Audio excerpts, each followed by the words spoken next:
Today's episode is proudly sponsored by Impulse, the go-to spot for all your camera and media needs. Located right in Drexeltown Square, Oak Creek, Wisconsin, Impulse is a family-owned business run by two brothers, Shane and Travis Garski. They opened their doors on April 20th, and since then, Impulse has become the top destination for photographers and videographers alike. At Impulse, you'll find an incredible selection of camera gear from leading brands like Sony, Fujifilm, Shure, Tamron, DJI, Thailand, ProMaster, Nomadic, GMV, and so much more. Whether you're a seasoned pro or just getting started, Shane and Travis have everything you need to capture that perfect shot. A big thank you to Impulse for not only sponsoring today's episode, but also filming the set of this podcast. If you're in the area or looking to upgrade your gear, make sure to check out Impulse. They got you covered.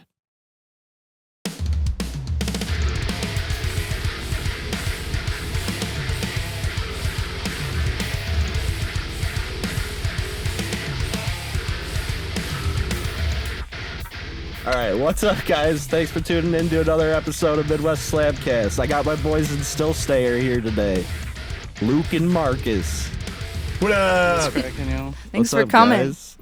What's up, dudes? How you guys doing? We're doing great. Doing good. Especially now that you guys are here. Awesome. Yeah, you always bring the vibes. Thanks for having us here today. Yeah, I know. It's a great day. We're ready to hang. Hell yeah. So kind of wanted to talk about when, like, the times we met, actually.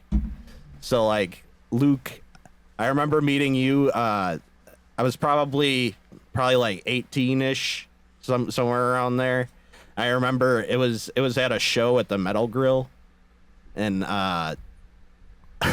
you actually, like, came up to me and you were like, "Yo, man, it's my birthday. Come check out this band. Or come check out my band." And you handed me, like, Before the War, like, EP download. Where you, like, and that was, like, my memory of, like, first time meeting you. But yeah, This was probably 2013. Yeah, sounds about right. Holy cow.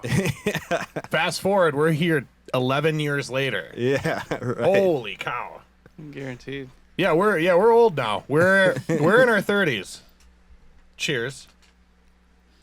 Not I. Cheers. This is my fancy glass for the day. It's a nice little What do you lemon. got in there? Some gasoline, some lighter fluid, and a little bit of Flamin' Hot Cheetos blended up. Fucking A, right? I don't see anything floating. You did a really good job. Thank Yeah. you. Great It's extraction. puree.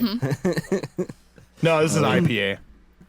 So pretty much the same thing. Yeah, gasoline in a cup. Good old armpit beers. Oh. Dude, they taste interesting. I'm Yeah, telling they you. do. You're not wrong.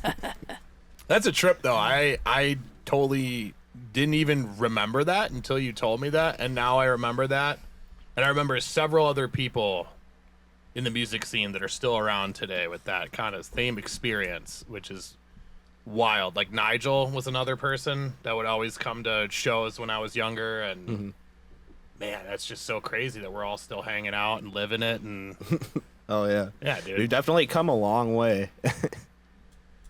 it's crazy, man. Crazy times, dude. I love it. Marcus, do you remember where we met?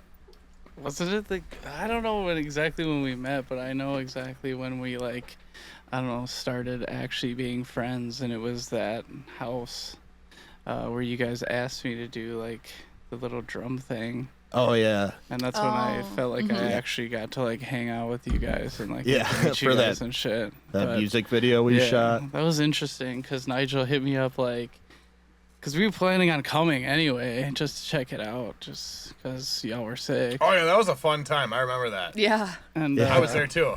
Yeah, so we were planning on coming anyway, and then like 20 minutes before we were coming there, like Nigel was like, "Yo, can you do the drum part?" I was like, "I guess, dude, for sure." That was so Like interesting. on camera. too. Yeah, on camera too, so that was a little nerve wracking, but we did the damn thing, didn't we? Yeah. That was a good time. That was a really good time. Hold it off. No. Oh yeah. I remember you guys came to, like, my birthday party that one time. That was That was like yeah. sick. Oh yeah. That was got like one of the some first times barbecue. we like you and I like hung out and like talked and shit. Yeah, that was, What was that was a that? good time. When was that?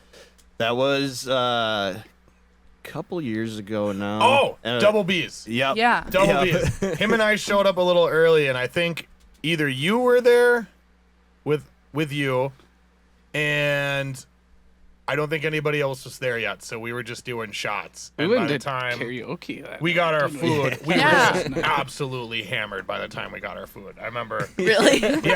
We kept calling your last name like several different things while we were eating, and you were like, "It's okay." You gotta refresh me. How do you say your last name? Gretsch. You know, All right, yeah. the company like Gretsch, like the drum Yeah, company. yeah, okay. Yeah, it's like that except with the B. And then you were also calling Minji, like Domingo, Oh something my weird. God. So I actually did promos for you guys that Yeah. one time. Yeah. And I had Also one too drunk many- that time. I had one too many IPAs that day before we went out, and I could not for the life of me remember that dude's name.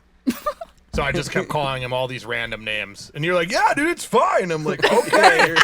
All right. And then by the end of the day, I finally started remembering it. He is so nice. I love Yeah. that dude so Yeah, much. he's He's very amazing. sweet. Yeah.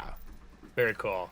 Those pictures still turned out great. So Good. yeah, Yeah, hell yeah. we got to do that again sometime. Yeah. I wish Anytime. Luke could Need do more like pictures. promos for like Stayer, dude. Yeah, I we don't always know, say he's that. so- We're always You like, could. man, he's so it'd be cool killer if I at could it. just like go and do our own live shots and stuff. Like, so, I mean, that's something with maybe with this other band that I can do, and hop in the bandwagon and go at them too, because I've been doing that for a while. So, I would love that.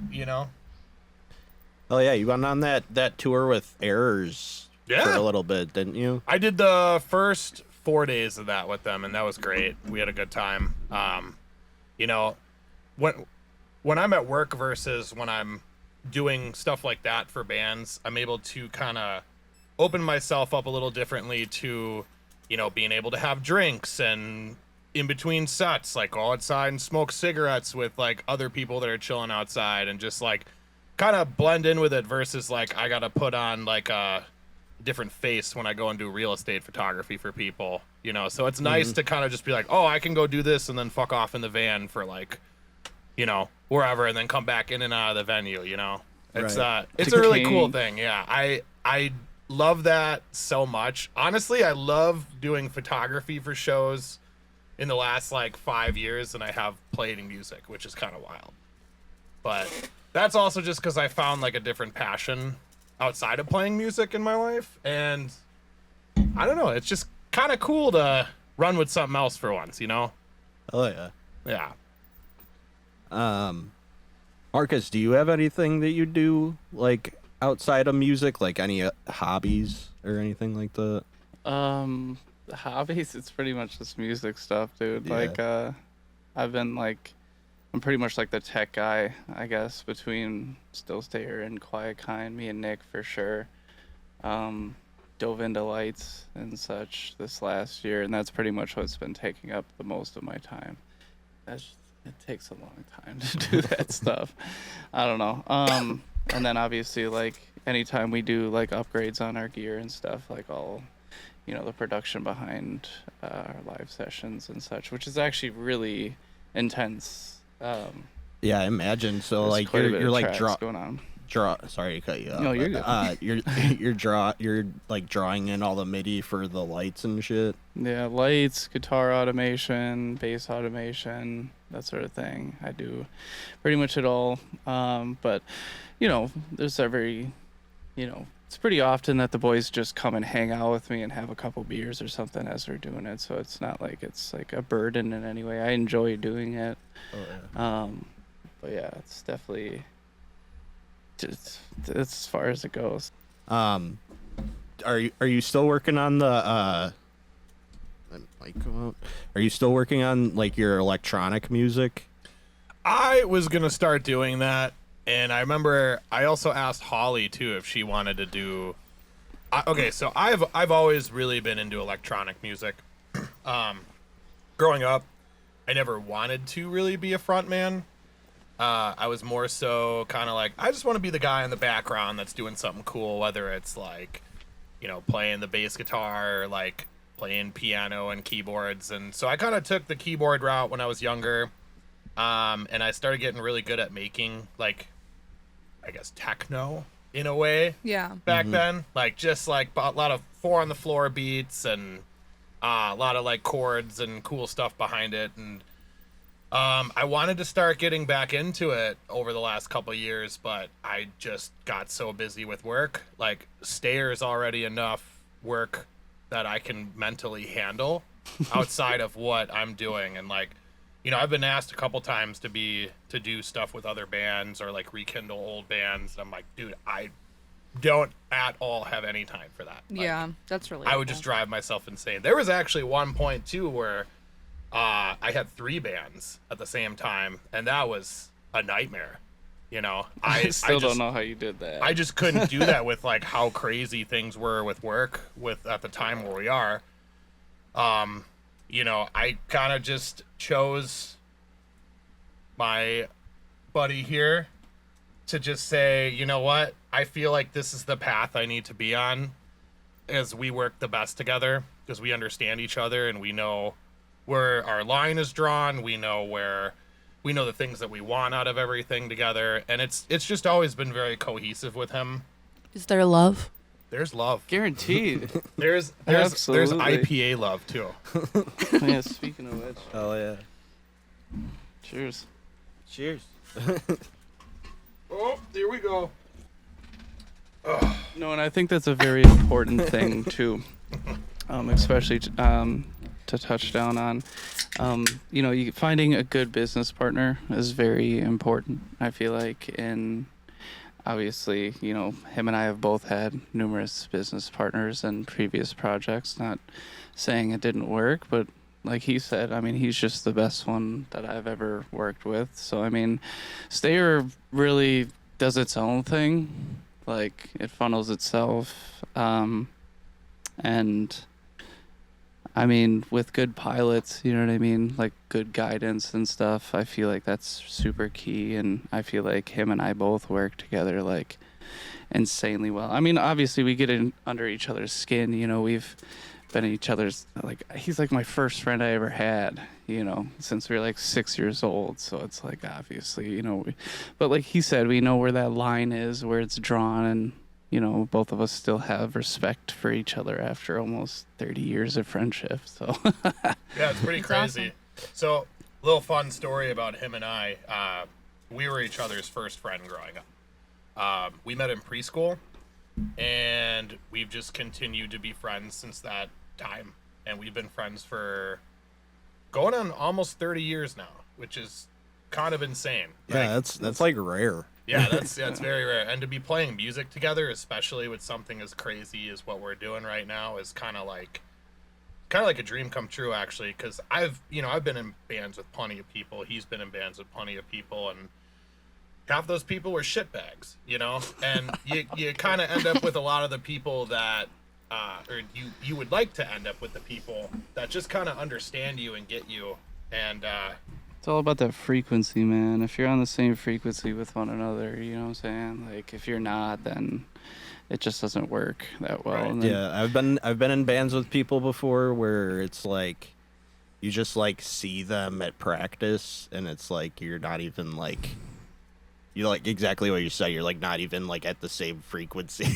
Yeah. Like they're just a person who's like you see and like I guess play music with sometimes, and yeah, that's like a very detrimental relationship and shit. So I agree with that. absolutely, you know. And it's like, say you have like one person in your band that's just kind of not pulling the weight, but also you don't really know how to say that or whatever. Like, I don't know. I think it's something that needs to be talked about. You know, if you got people in your band that are like morale, you know what I mean? Like, morale is probably the most important thing, I think, with like working together, and like especially with us, considering we have like 2 lineups and such.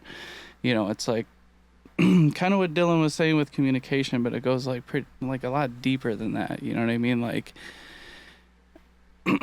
morale can be so many different things, and I think for us, based off of how Stayer has like funneled into itself and such, is like, we like find ways for like our gang to get paid back in certain things, which in turn keeps morale up. People don't mind making investments and such like that, like they don't lose that drive for Stayer, if that makes sense, because writer's block and stagnation is a real thing, unfortunately. But you got you could have the greatest like songs, but if you don't have like the people behind you and that morale isn't where it needs to be, the whole thing could just fall apart. And I feel like that's why a lot of really sick bands like don't end up like doing something past like that 2-year mark. Like a 2-year mark I feel like is a pretty good section to be like, all right, let's reevaluate the team and see like who's really like, because your best friends could be like, yeah, I'm super in it to win it. Not saying that anybody in Stayer has ever been like that, but sometimes things just need to be like expanded, if that makes sense. Detach yourself away from the band if it's its own entity, if that makes sense. Like Stayer would continue without anybody in the band. It would continue to make money, continue to funnel, but as soon as you detach yourself from that and you're like, okay, like I could use a fill-in. If anything, that would help me sometimes, so nobody wants to play every single gig all year round and like grind. Like eventually that stuff just starts to deteriorate, your mindset. But I think we figured out a way to completely negate that across the boards. And I feel like that's a really important thing. Yeah, if I can just chime in on that. Money is one of the worst things that come into play when you need to invest into yourself, because it's going to burn the people on your team out faster, because it's hard to keep up with everything that's going on in your hobbies and your passions when you have bills to pay, you got mouths to feed. Was that a Cage the Elephant song? I got bills to pay, I got mouths to feed. Yeah, just like that, And it's kind of hard to be okay with life if you're constantly trying to put energy into 7 different buckets around you, and then that'll cause you to kind of go into this mindset of like basically giving up. It starts to slowly eat at you. I've been there. I'm sure plenty of you guys have also been there too. And that's something that you got to find ways around. And I think kind of the route we took with Stayer is expanding expanding the team, like he was saying, and figuring out like, especially in the early days, we figured out paying people back for their investments is going to keep people happy. It's going to keep people wanting to reinvest into stuff, because that's just what happens. You put money into it, it's going to go into it. You might not get that back right away, and that should be fine. It'll come back in a couple months. And it's like, I think just keeping the morale up is one of the most important things you can do in a band, for sure, especially if they're your best friends, because that's going to be the hardest. Yeah, I agree 100%. Hallelujah. Hallelujah. Cheers. Cheers. My goblet. Well, so do you guys want to get into some talk about the local scene? Sure. All right. So what was each of your favorite local what was each of your first Milwaukee show? First Milwaukee show. We can say that together. Are you thinking local wise, or are you thinking That's like he said the first just, or Milwaukee just show? The first concert we went to. Why not both? Go for it, dude. What the first show that we ever went to at was It was together. It was at Summerfest, and it was in 2006, and it was we were really into Panic at the Disco, and it was when they put out their first album, and they were touring off that. They played the whole thing front to back. It was insane. They had carnies and circus people coming out of big picture frames and unicyclists and trumpet tuba players walking around with the fuzzy hats. It was nuts, dude. And then we also saw the Fray that night. Dude. Yeah, we got lost in the sauce that night. That was good. Yeah, that was our first concert experience. Our first metal show was wild. We went to Sounds of the Underground. Okay, so this was in like 2008 actually, because we went to that after that shortly. I think my first gig was the Shorewood gig.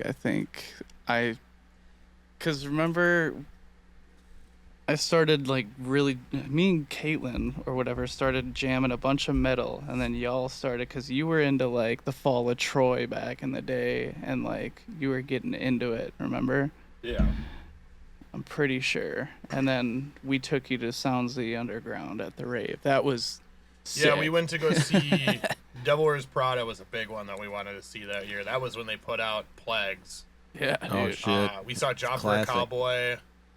Yeah, Job for a Cowboy was Darkest definitely on that. Hour. That was really cool. Oh shit, we're about to play with them next month. Yeah. rad. I'll be there. Yeah, we'll be there Oh, for yeah. That sure. was, dude, that is so cool. That's gonna be Congrats awesome. on that. Thanks. Thanks, dude. Yeah, but Shout out JJ for putting us on that one. oh, That's- dude. Yeah, JJ's the man. Shout out JJ. So actually, it was funny. I remember we were like, this is just like a side topic off that same show. So at Sounds of the Underground, we were standing in line to get stuff signed by Devil Wears Prada. The guys in front of us, they were wasted. And the dude in front of us pulled his nutsack out on the table and stretched it out like a bat wing and made like half the band sign his nutsack. What the fuck? And they actually did it.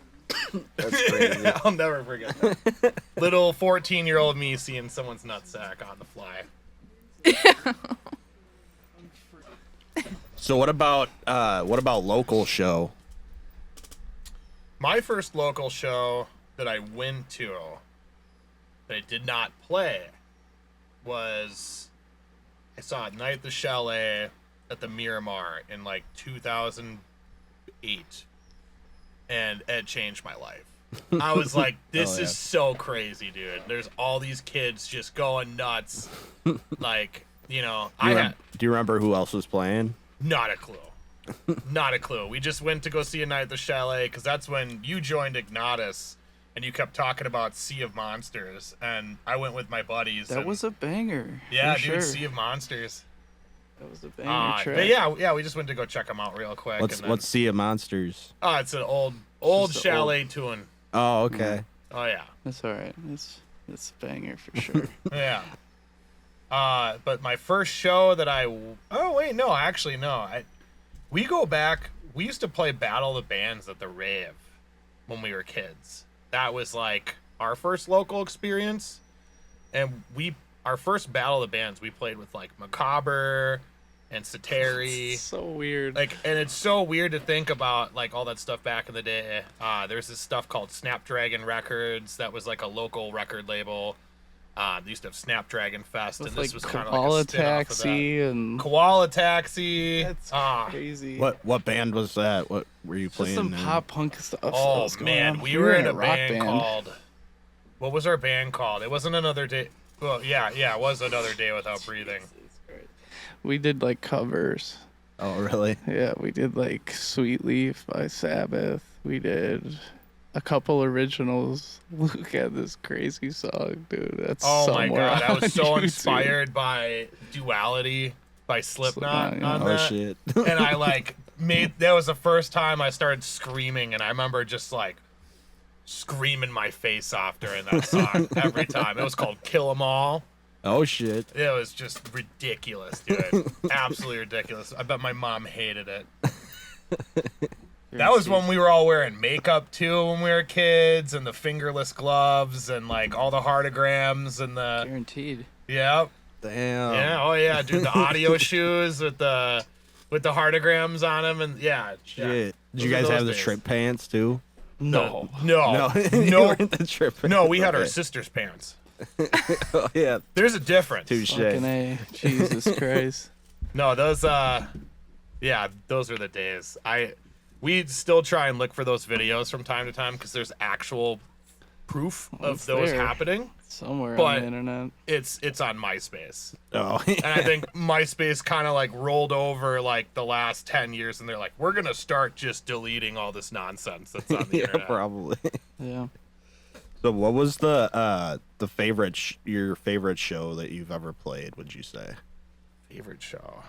I would say the Ginger one, just because Evermorphing and Ginger were like the most generous like artists we've ever played with. Like, and it was they're obviously, you know, everyone's heard those names, you know, and you know, we've played with a lot of larger artists, I would say, and you know, sometimes you know, just the vibe's a little different. They were overly generous and like watched our set and like spoke to us after and before and like hung out with us like in our dressing room and stuff over there, which is really cool. I would say that's my favorite. Plus, that's probably the biggest crowd I've ever played in front of. That was like absolutely insane. We actually do have a live recording of that too, but we're kind of sitting on that content right now. You have like the video and everything. Oh yeah, we had Eric Dollister do a live video of our whole set with multiple cameras, and then he also put a live mic in the room, and then we also had our sound guy record. Shout out Evan Yoakum. Shout out Evan Yoakum. That's my dog. Shout out.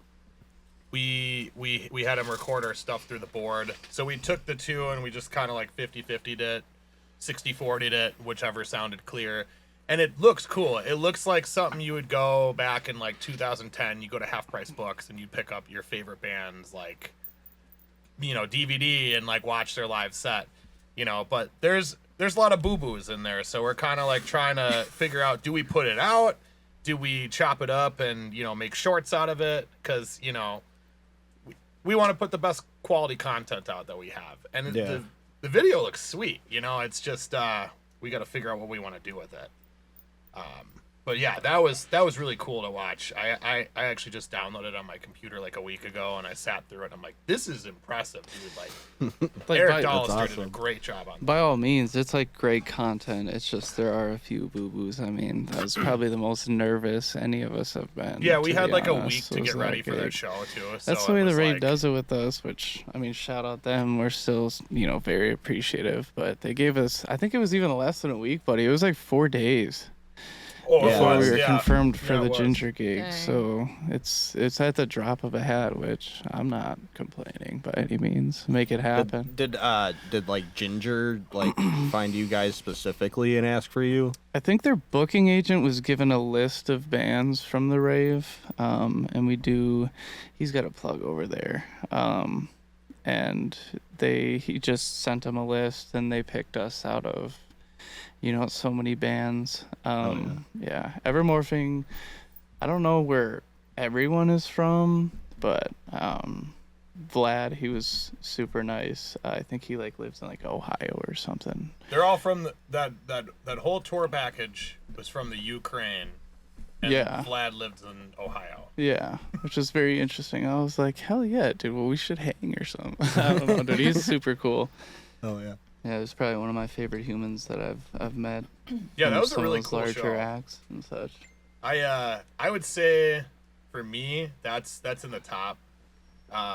It's kind of hard to start remembering how many shows, you know, I've personally played too. I'm sure you're the same way. Like it all kind of just blends together at this point. Yeah.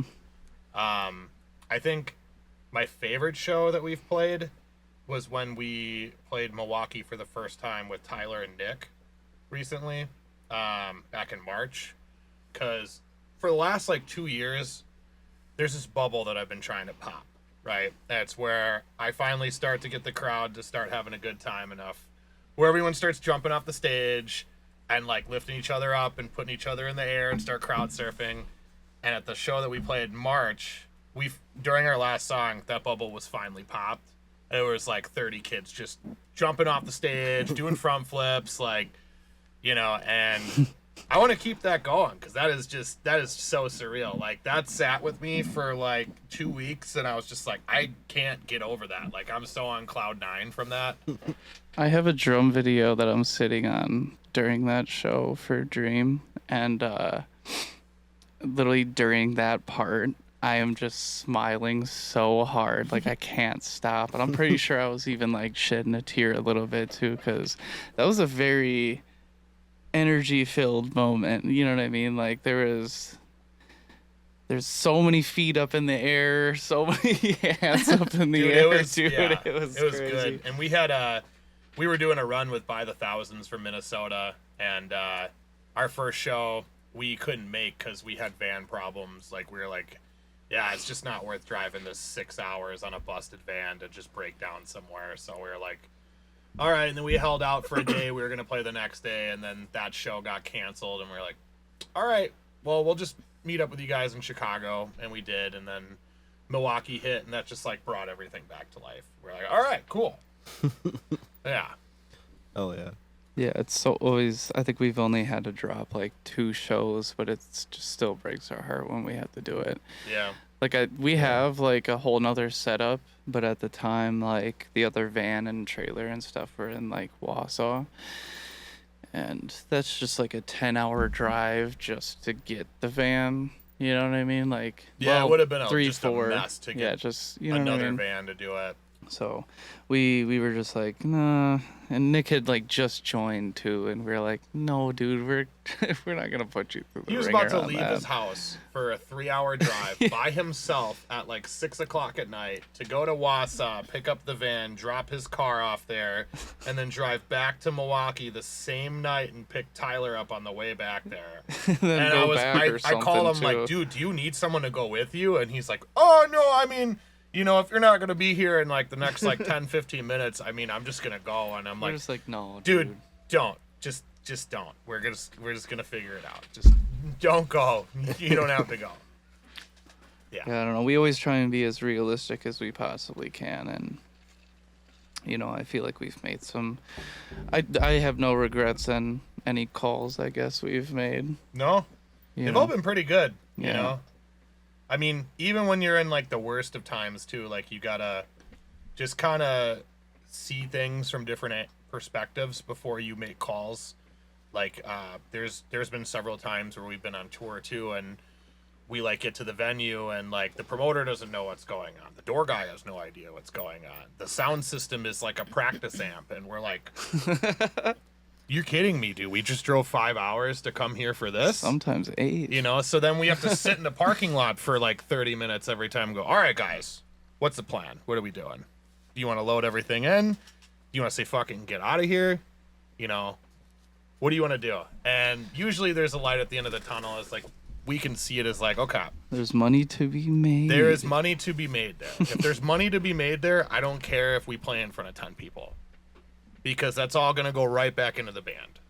And it's already hard enough to afford everything in this day and age to survive on your own, let alone all the investments that you make into a band. So it's like, if $200 gets paid out and you're still playing in front of 10 people, play the show.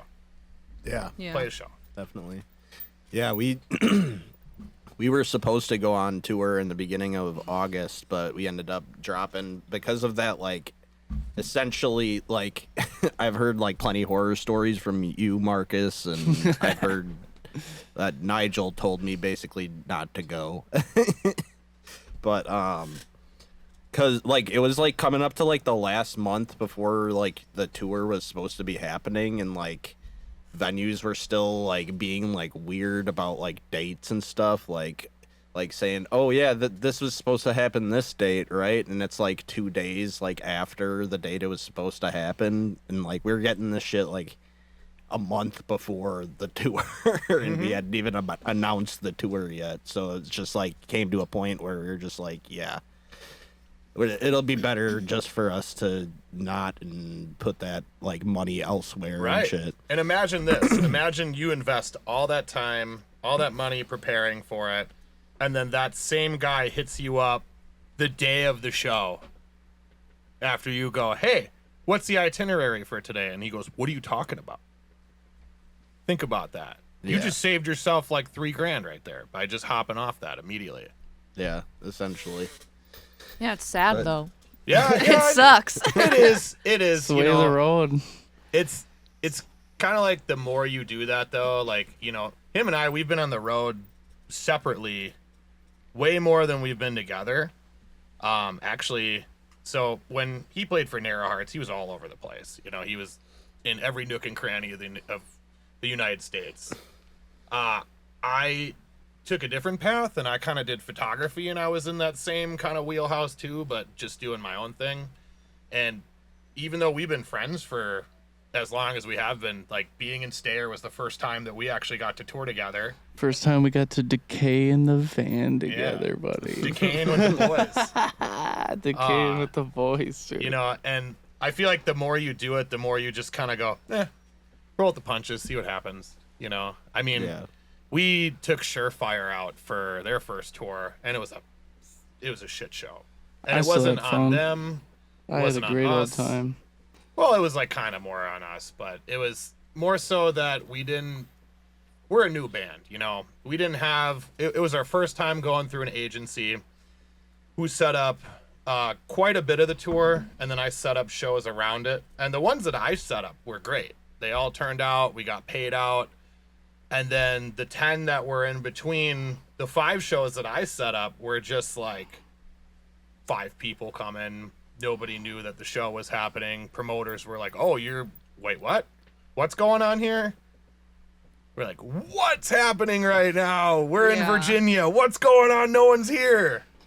Actually, you know? Yeah, Virginia was interesting. I just can't stand smoking bars. Oh, man. Joe told me about that. Like, it's the only thing that I really have a complaint on that tour about. It's just because it's like, dude, your gear smells like grits. Your freaking merch smells like grits. Like, it just sticks to everything. And then the whole van will smell like grits because the boys are hopping in there, greasing it up. You know what I mean? And it's just going to rub off onto, you know, the beds and shit. I don't know. It's just nasty. That's the only thing I really complain about. I mean, honestly, it was a great time with the boys. I mean, we made the best out of it. That's for Speaking of smoking places, I think Shane might have played there. Shane's here. He's in the background over there.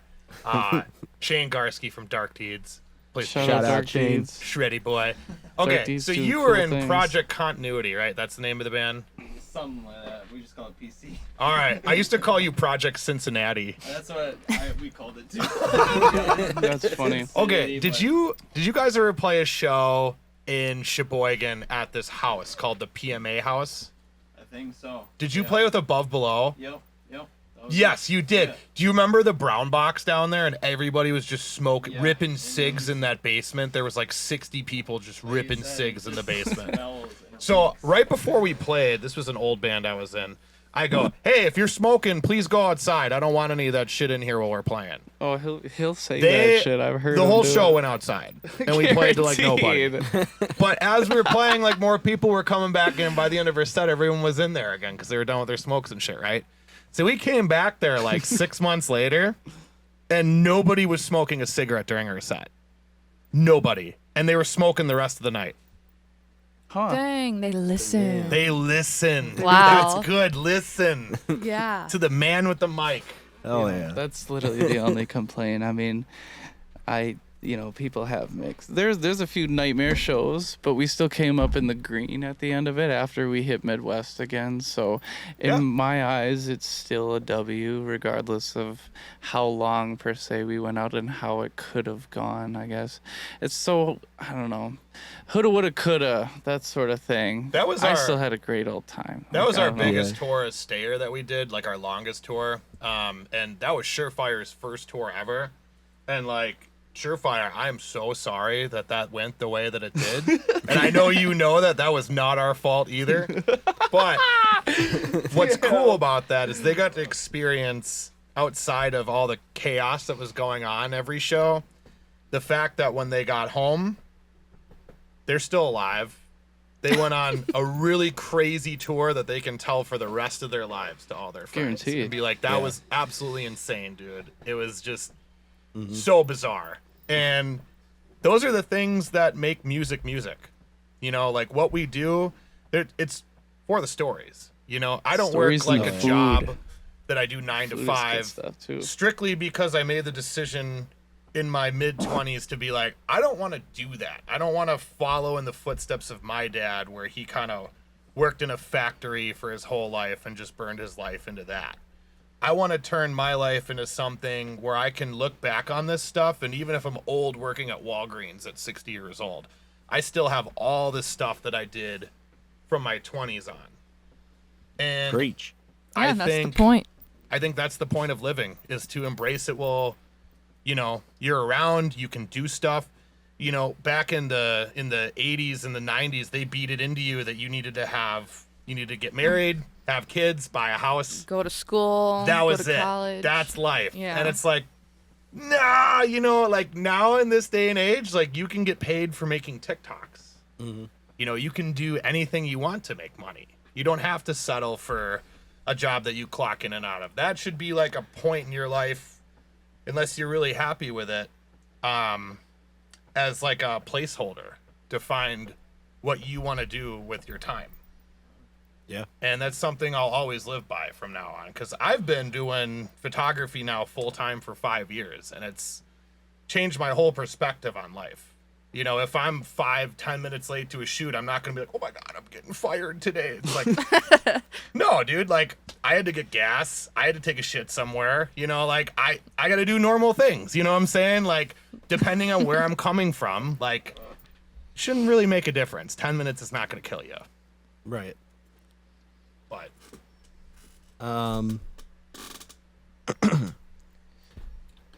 So what would you guys say is the worst show that you've ever played? we were actually talking about this on the way here. So it could go a couple ways. Do you think? Which way are we asking? You know what I Yeah. mean? Are you saying performance wise, or like, holy shit, that was messed up? Probably holy shit. Yeah. That's All messed right, all up. right. Do you want me to tell her, or you want to tell her? You can go ahead, dude. All right. So we were on a tour with our friends in Smoke Signals from Arkansas, and this was like the 5th day of the tour, and we were playing in Tennessee, and so we were working with I was working with somebody on this. This was all pretty much booked by me except for that one show, and it's nothing on her. That was the one show that she booked. She didn't really know the area too well, and it kind of just landed in like absolute stupidityville, where like everybody was just ridiculous there, like had no idea what was going on anywhere, like and we rolled up, we drove like 5 hours. Is this the one? Hold on. Is this the one that? No, it's Bristol. With the whippets? No, this is Bristol. What's the whippet? Surefire told that story for sure. Oh God, yeah. Which one? With the guy that like The rolled up with the promoter, backpack full of dude. whippets. Dude, he had a whole tank. Where was that? And he's like, all right, y'all gotta get the fuck out. Like, we're like, all right, what's going on with the show? He's like, y'all gotta get the fuck out. I'm going to pick up meth. And we all just left. Where was that? It was Tennessee, man. Tennessee don't like us, man. Was it Nashville? I'm pretty sure that was the Nashville gig. I'm No, pretty sure. Dude. Nashville, we looked at the stage. Like, we didn't even and play It was that like a shit. tiki bar stage with one outlet, and we were like, no, we're not. We're no. Yeah, that was the same place. We but were in that the hood. promoter was We were like, in the oh, hood man, of that's Nashville. crazy. I was like, no, we're not bringing our stuff out. Let's just either drive to Arkansas or do something else. That's the most batshit crazy shit I've ever seen in my life. I was like, damn, like I don't even. And then it turned out that dude wasn't even the promoter, but he was banned from the place or something like that. I don't even know what was true and what wasn't in that. I felt like we were like in some Matrix or some shit. Like No, it was. This was the Bristol show. Oh, the Bristol is definitely a trip. That one too. was a trip. That one was like something out of a movie. So we show up, and it's like this bar. I don't remember what it's called, but it was like half a bar, and then they had like this giant holly. That was area. another smoking bar. Yeah, that was another smoking bar. And everyone was deep south, just didn't give a fuck, right? So we go in, and I'm trying to figure out who's running the show. This was again not my show that I booked, so I didn't know who to talk to. So I gotta go and I gotta be dad. I gotta figure out what's going on. So I go in there, I'm trying to figure it out, and the door guy is there, and I guess he really wasn't the door guy. He was pretending to be the door guy. And we found that out later on in the night. So we're trying to figure it out. We're like, where's the show? He's like, what are you talking about? There's a show here? We're like, yeah, there's a show here. We're supposed to play here. And, we just drove like all through the mountains and stuff to get here. And So then they take us into like the hall room, and they have like a PA setup, but it's just like 2 speakers on stands with like your stereotypical like $150 PA that you'd buy at Music Around. And we're like, we're supposed to play with that? It's like not even like on a stage or in the middle of the room. It's in a corner of a room with a closet. And we're like, Yeah, it was literally a corner. I don't even think a drum set could have fit in the corner that they wanted us to play in. And I was like, dude, there's no way, dude. there is no way. And the Like- show started at like, what, 10 o'clock too? We didn't play till like 1. We didn't play until like 1. And it was just a mess. There was maybe like 10 people there. Still made money though. Yeah, so Made all like bandits on that one. show we were supposed to get paid out a guarantee. I didn't know what it was because the girl that I set the show up with, she kind of just said, talk to whoever. I said, okay. So I'm asking around for this name. They finally get me the name, or I like find the person who it is, and I tell her like, hey, we're in this band. We're supposed to get paid out. She ended up paying me out way too much. And then and then she's like, who's the other band that you're touring with? I was like, I can go give it to him. She's like, I don't trust you guys. I'm like, okay. So I send George in. He goes and gets his money. They come out. We like together collectively, we walked away with like $600 between the two of us. Just nice on tour. And As far as just a guarantee. that's Paid for gas. for a band playing a show, that's pennies. There's cover bands that make $2,000 a night. You got the thing? Yeah. No. You don't got the thing with the stuff, huh? No, it's yeah, there it is. Hey, I got the Okay, thing right. with the stuff. you guys got another one of those? So yeah. Yeah, you want IPA or a Coors? I'll take another one of those IPAs. All right, sir. Here you go, buddy. Yes, sir. How are you? How are you doing? Good. Good? Would you like a beer? No, I'm good. Oh yeah. Damn, you're slopping all over I'm yourself, buddy. slopping. Well, anyway, so I ended up walking away with way too much out of that place. And then a bunch of the bands, like, one of the bands was playing at like 2:30, and like we're very respectful about sticking around for bands till the end of the show when we're playing shows, because that's just who we are. We want to be there. We want people to remember, oh yeah, that band stayed to watch our set, even if it's 2 fucking o'clock in the morning. We'll Yeah, we stay were there. We were there. We were there. This guy stopped in the middle of his set while he was playing drums and like burst through the doors, and he's like, somebody stole the money for the show. And we're like, what are you talking about? And it was like, we're like, all right, whatever. So, We're literally like, still talking to him, trying to figure out the money yeah, we were like situation trying to with figure him. out what We're was like, going on, What do you mean? Like, if you need us to pay out of our guarantee, like, we can make that right. But, like, that wasn't what they wanted from us either. So it's like, I think they ended up blaming, like, smoke signals, I think, for it, So- which was trash because everyone got paid the same amount of money. And then the venue ended up making it right with them. But it was this huge drama-filled It was- bullshit. So before all this happens, right?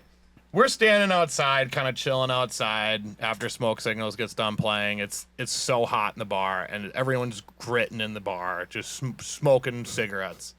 I'm like, I don't want to be in there.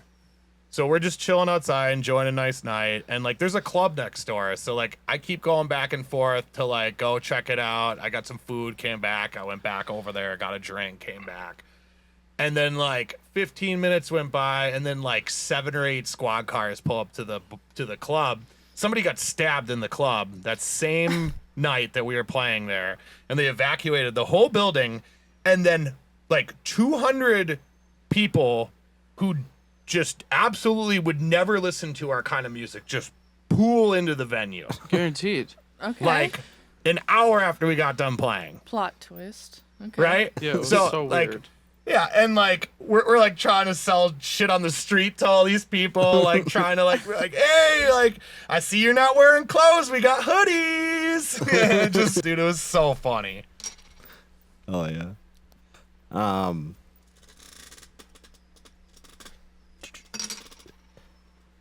So, what are your guys' favorite Midwest bands currently?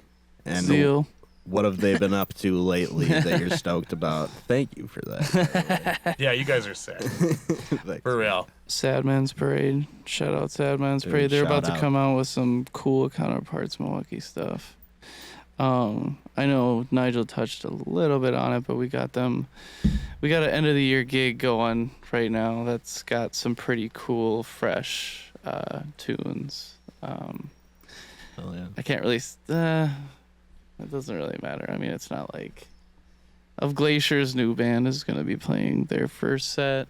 Oh, shit. It's called Paper Shrine. Shout out Paper Shrine. They're really sick. It's beautiful, and that's probably one of Stayer's biggest influences aside from Invent. So That's huge. that's cool. We got Sad Man's Parade that was just recently added to. So, we got a bunch of fresh stuff, and then got Empath. That's Oh, gonna yeah, be, Empath is really Empath cool. is so sick. Oh my God. So They're from Empath Illinois. sounds like they're kind of like a mesh of like Linkin Park meets Breathe Carolina, which is really bizarre. It's so cool though. But it's really cool. Like they got their own DJ on the side that does all that, and he's also running auto tune with their vocalist, like full blown Breathe Carolina auto tune, It's like so- attack, old school, like. Yeah, So- I got to see their set at aside from our trailer BS that we had going on in Chicago. That was the last band we got to see before we had to go deal with that. So Are they a Chicago band? yeah, they're like Yeah. a Chicago band, and they're, man, I don't know, they're different. So They're good, I'm yeah. juiced to have them on the When we mix. do shows, we usually book our own stuff unless we get like just direct support offers. Yeah. And so this one's his. I also book a lot of our stuff too. We kind of just switch off. And Yeah, every year we kind of switch off. Like last year I did most of the booking. He's done most of the booking this year. And then I'm sure next year we'll just collab. yeah, like so the one that we just put together recently that we announced at X-Ray Arcade with H1Z1 and all them. That one's. I'm going. That to one's one gonna be for sick. sure. I wanted, because every show we do, we try to mix up the genres. We try to rotate it out so we're not playing with the same bands, so we can give everybody like an equal opportunity to really have a nice crowd. Because the magnitude that Still Stayers had over the last 2 years has been kind of unbelievable. Like it's still like when people come up to me and talk to me about it in public, I don't even know what to say, type shit. Like I'm just like, bye.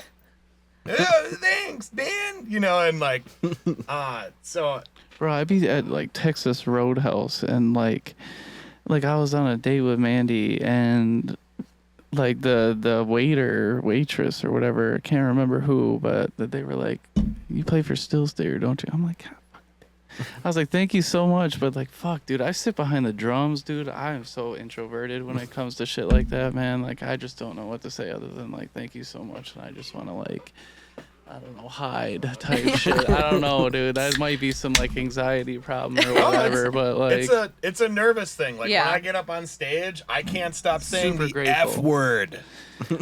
you do It's that. bad, dude. Dude, when we have the big gigs, Luke will just say, fuck. That's another reason why we can't put that Ginger video out That's by literally itself. It's part 'cause of the it's just reason, full too. of bombs, dude. It's part of, yeah, so we're Stupid. probably going to end up cutting that one up, but there's still some really good footage in there. Like, Yeah. But that H1Z1 show, the one that I booked, I wanted more of like a shreddy show because I was like, we don't really do that. Usually when we Yeah. do shows, we mix it up. We get pop punk bands. We get, a whole bunch of stuff that people can vibe out to. And when I saw that Areas of Humanity show on a Monday in Milwaukee, there was like 75 people that showed up on a Monday for Areas of Humanity in Yotuma. I was like, what is going on there, dude? That's some shit right there. Yeah. Mondays are hard for sure, dude. I'd Mondays are rather skip hard. Mondays. Yeah, in general. usually when we're on Fuck. tour, we try to skip Mondays We're because it just just like, doesn't hell work no. out. But so that was my show. His show, he has like a whole wide spectrum of different kind of bands that are playing that, and that one's gonna be really cool. We actually we haven't really like announced it yet because it's still like in the curating process. We just started talking about it, and actually we're gonna start getting the gears into motion after this next this next show that we're playing in like 2 weeks. We're gonna take a couple of our songs and reimagine them into acoustic songs. And then That's dope. so we're gonna do that. He did a remix of one of Monochrome as like a dance song. So it's like a club remix. It's like a club Oh, shit. remix of Final That's Drum. awesome. So sick. Yeah. Yeah. Oh, He shit. did it. He just drop tuned it a little bit, took my voice down an octave to make it fit, and it sounds like a song you would hear remixed by like an artist, and it's really good. Definitely a actually. vibe, It's for very sure. good. Can't wait to hear that. And then That's we were awesome. thinking between the 3 songs and then playing that over the speakers, we were going to take some of our new material and play it over the speakers too. And so like basically we're thinking of opening up that end of the year show as just opening the show, playing a couple acoustic songs, and then showcasing some new music that we're putting out over the speakers while everybody's hanging out and having a good time. It'll be the first 100 people that buy tickets. That's Oh, what it's hell gonna yeah. be. So Yeah, we're so main the first focus. people Yeah. who get to buy those tickets have early access to the show. They get to come hear some new stuff. They get to actually all of it's new stuff basically if you think about it. Yeah. The main awesome. focus Oh, is yeah. to just get people there. Because like Yeah. I always feel like when we play Milwaukee too, beginning. it's so chaotic. I never have like a chance to really like sit down and actually talk to people. It's always like a hey, Chaos. what's up, dude? How's it going? All right, cool, sweet. I can't really hear what the hell's going on, so I'm gonna keep moving. And it's just Guaranteed. I would rather have that moment, that like nice 30 minutes that we're trying to give people to just like hang out, hear stuff. If they want to hear more, like if they want to do question and answers, like I would love to do that kind of thing. Like just something to really like, I guess, do something different for once that a lot of local bands haven't done yet around here. Yeah. And I think we can pull it off. And it really shouldn't be that hard. You know, we're all very talented dudes to try and put together an acoustic set and do that in a couple months with 3 songs. You know, and this new stuff's gonna come out in the next, you know, hopefully by the end of the year. So we're very It's pretty far. much done. It's been done pretty much. No Yeah. breaks. I know that's been definitely a question. But he's sitting pretty on the vocals. We're just taking our time with it. You know, and obviously life happens. You know, and we just put out all heart. We're still running ads like constantly. So, and like that brings us to honestly my favorite question on your list. Is what do I think local bands should do instead of, or more of? Okay. I guess that's my favorite question on your list, and I'm just gonna go ahead and start talking about it because I feel it's so important. He's been very excited about this. I have been so excited to touch on this.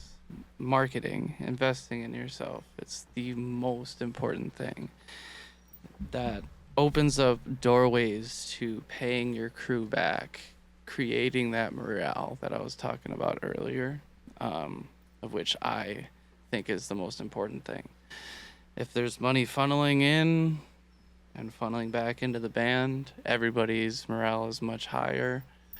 Usually the way we do it is we have everyone on like a 3-month like thing where they get paid out for their investments 3 months after their investments, and it's been working for us. Even with like 6 people, it's just that much easier for us to make investments and to, I guess, do everything as a collective group, kind of separating yourself away from your, I guess, strict position in the band.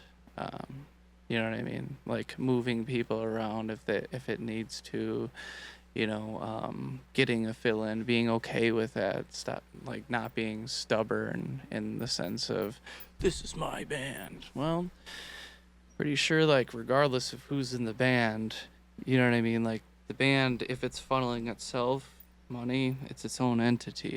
It could exist without anybody. You know what I mean? As long as him and I are pretty good for the gig, at least as of right now, as to where we have it set up, we're pretty much good to play any gig. But Yeah, we always make it where it's like, as long as Marcus and I are available to play the shows that we're offered, it's usually going to work. Have you guys ever considered like finding like fill-ins for for you, like you guys, even like. Oh yeah. Oh yeah, Because I know Victims, like they have like essentially 2 full lineups. Yep. Where That's they pretty can much play. what we Like do. I know I've seen stories where they like played shows like in different states and shit. And they just got Like- totally different people going. Yeah. That's that's awesome. basically what we got going on right now. And it's like, you know, I wouldn't say we have 2 lineups. Like that's kind of the short and sweet what I tell people, so that I don't have to get too much into it when people are like, bro, where are these guys? I'm like, well, we just expanded the family a little more so that it's easier on everybody. And a lot Because of the times when we tell bands and stuff about this, they're like, that's the most genius thing ever. It's like, as long as you don't have stubborn rocks in your band, that can be like understanding of the fact that like, hey, you don't need to play it's not coming for your job by any means or your portion of the band.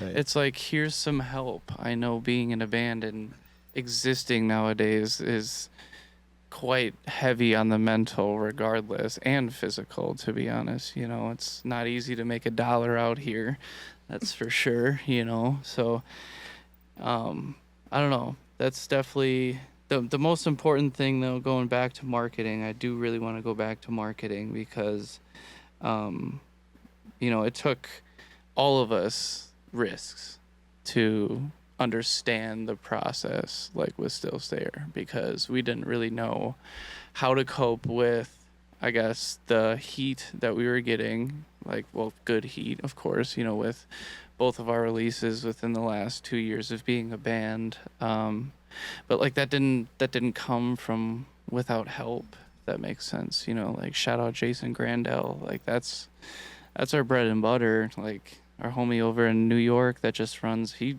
hit us up, was like, hey, I like your band, do you want to like work together for marketing? And I'm so glad we like took him up on that, even though it's like a little pricier for like starting up, you know what I mean, from the ground up. For like, as a band that's been established for a few years, he's like one of those mid-ground almost to like the, you know, he works with a lot of huge artists, you know what I mean? But like, and when we went with him, like, he was at that mid-ground area, and he still just wants to help us. I mean, he just texted me just yesterday too. He's like, just let me know when we're good to go to start, you know, the next month. But in reality, like, it's expensive to be in a band that's actually funneling stuff into itself. And you know, I'd be lying that the band pays for about half of itself in reality, even with like good numbers and such, which in turn creates that atmosphere where you don't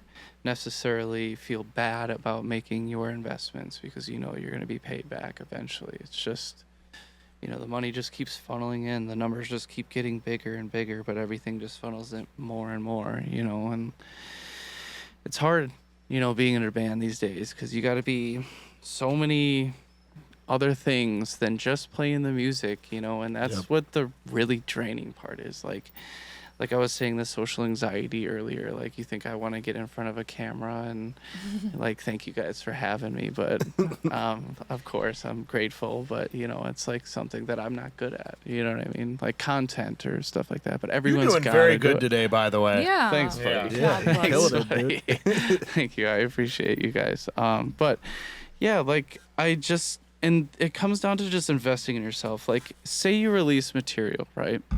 In this day and age, because things are like just evolving so much, you know what I mean? Like, in order for people to see your music, you have to run marketing ads. Like, unless you just have a one-hit wonder on TikTok, which is doable by all means. But it starts with having a solid product, you know what I mean? Like, something that could catch someone's ear in that sort of sense. And I think that's why we really stay to, you know, our sort of sound, because we know that there's some portions that are, you know, pretty catchy. We lost our TikTok actually, and then we've all kind of lost motivation to restart it actually. Yeah, I don't know what it is. Super unfortunate. But getting into, like, I think it's an age thing, and like, there's a lot more people who also have a lot more free time than probably we do to like Guaranteed. do all that stuff. And it's like, I can't even do Snapchat. Like, I'm literally so like, I got Instagram and Facebook, and then everything else is kind of like, Ugh. I feel like I'm horrible with the social media. Like, And it's very important. It's very difficult. important to stay on it with that, It's so especially if hard. you're in a band. And the best way I could say to counteract that, sorry to cut you off, buddy, is just bank up your releases and like reuse content. Try not to get hit by the AI crap. That's Oh yeah. Luke loves the AI. He's been Oh, yeah, dude, he's been they fighting love with me. AI. But yeah, that's to a T. Marketing is just so important, even with you guys. And you guys have your releases. That's my invest in yourself. You know, people aren't just gonna hear it.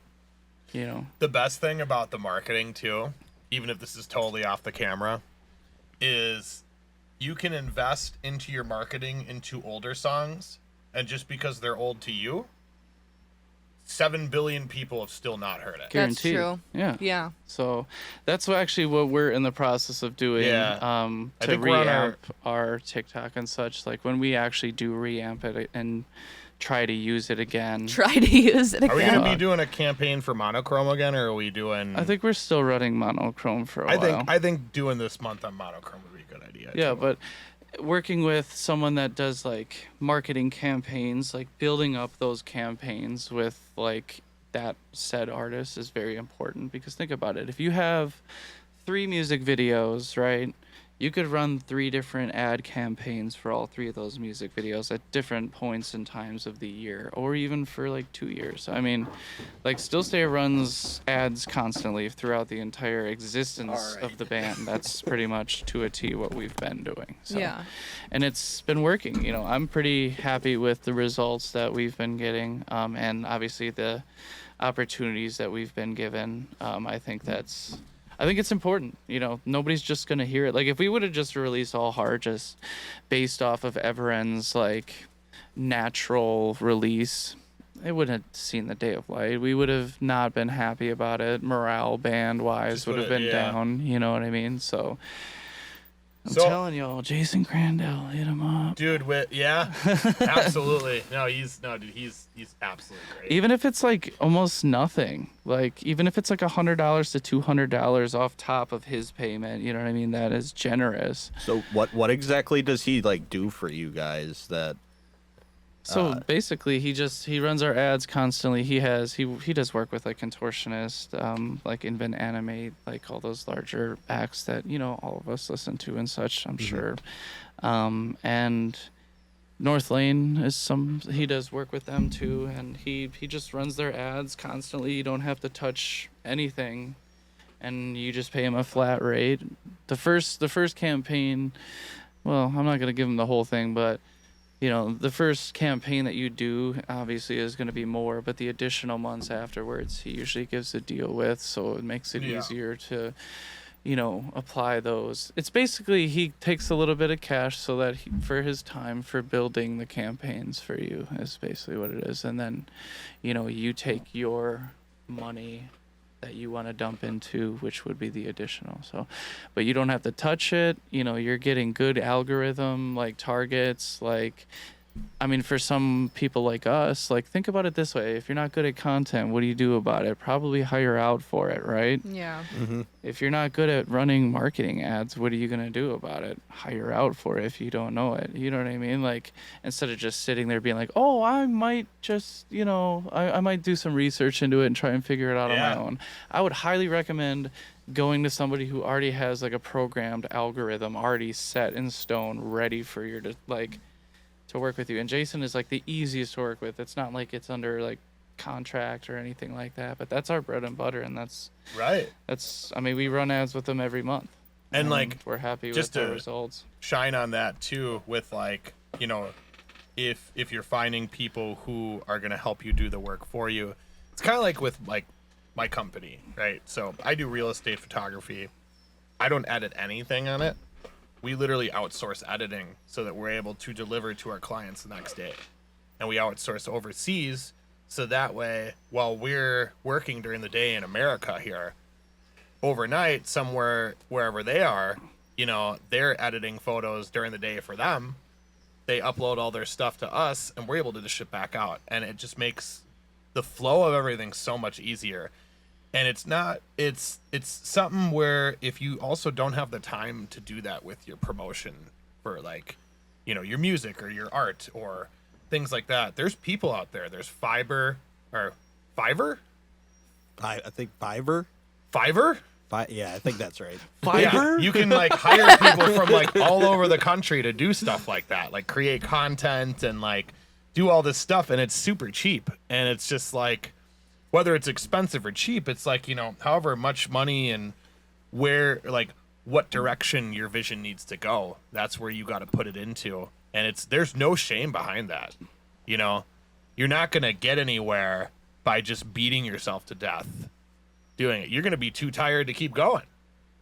And I think that's something we've all run onto, is the burnout wall. And that's hard to get out of, is when you're burnt out and you're still trying to run up a hill of like continuously trying to figure out what the best marketing plan is, like new content, new music, new art, it all comes into one funnel, and it's just insane when you're burnt out. It like doesn't exist. There's no time, there's no energy. It's so crazy. So like outsourcing and finding people to help you run your business is going to get you very far. It's the move for sure, and like obviously that's all achievable if you're funneling money back into back in the band. day too.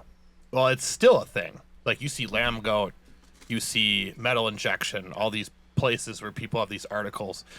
Essentially, Jason's like the same thing, except a lot of people have the attention span more so for video because they can click on it and it just pumps Feeds you the information into your face. Yeah. Versus you having to read through an article about whatever Knock Loose is doing. Yeah, he applies the psychology to it, you know what I mean? And what I mean by that is most people don't like to think to listen to things. Most people don't like to, they've got an attention span of, say, the first 3 seconds is usually what you're supposed to hit crazy. somebody on, and like that's not anything bad. It's just, in their algorithm, they're scrolling, they're seeing it, and they're just doom scrolling, you know what I mean? But it's like, how do you get that attention, and he also does help people like create those videos specifically that would drive people in within those first 3 seconds. Speaking of burnout, real quick before I forget about this, when we started the band, I burnt myself out so hard because I was like, oh, this is sick. Like, we got the sick music. Like, I can pump out all this content because, like, I'm getting into, like, graphic design work. I'm doing photography. I'm learning how to do videography. And then I started like, okay, I got to write all these songs. I got to play all these shows. I got to make all the fucking Facebook stuff. I got to make all the reels. I got to start designing merch designs. And then just like the list kept going on. I can't wait to touch up on the merch designs. Oh my God. Once we started like delegating that into other people, and that goes back to what he was saying earlier, where it was like, everybody's got to play a role besides play their instrument. That was night and day for my life. Like, I stopped stressing out. I started sleeping better. So I will say, the only time that stayer is like not great is when him and I are not on the same page, and that is one of the things that just him and I just couldn't get on the same page with. And it wasn't like anything like differences or anything. It's just he would create something, and he would be married to the idea as far as graphic design, because obviously he was just getting into it and super excited about it, and I felt like I was almost pooping on him. So I'm like, hey buddy, like, I totally understand why you're feeling this way. I didn't mean to come off that way, but let's outsource, because it was stressing him out. We'd have like, I think there was one point where you were trying to figure out like 5 designs, and then you were just like, you know what, I'm putting this down for the night. And I was like, I'm so sorry, dude. I did not mean to make you feel like that. So a lot of that, though, is like, we only have X amount of time to get this design into and that's printing another before part we of it. Are like at our deadline where We'd these have shirts are not deadlines. going to be Yeah. ready for the shows. Or like, and I was like trying to do all that while I was building a business. So he'd be stressing I himself out. was out doing like 3-4 houses a day, and then I'd go home, do all my uploads, and I'm like, all right, I got to pull up these designs and do all this and do this. And for like 2 years, I was doing that, and I was like, you know what? I can't do this. Like, I literally I will pay people to do my booking, 100%. I hate booking shows so much. I will pay people to do graphic design work all day, marketing. That takes so much time off my plate to focus on my business, my marriage, my friends, The things that are important outside of creating content for yourself. Yeah. And that's also a very important thing too, is like I think Dylan touched up on this. I'd watched the podcast where he talked about like communication as far as like band members, if you can't show up like to a practice or something. Like none of us are married to the fact that you have to be at practice every single fucking week. Like we're just not. We're all old. Like if you can't make it, like you don't even really have to fucking tell us. I mean, maybe we'll hit you up and be like, hey, buddy, alive or some shit. But I mean, as long as they show up for the gigs, you know, like I really don't fucking mind, you know. Right. And like Stayer, like with both the Hardy Boys and the Dudley Boys.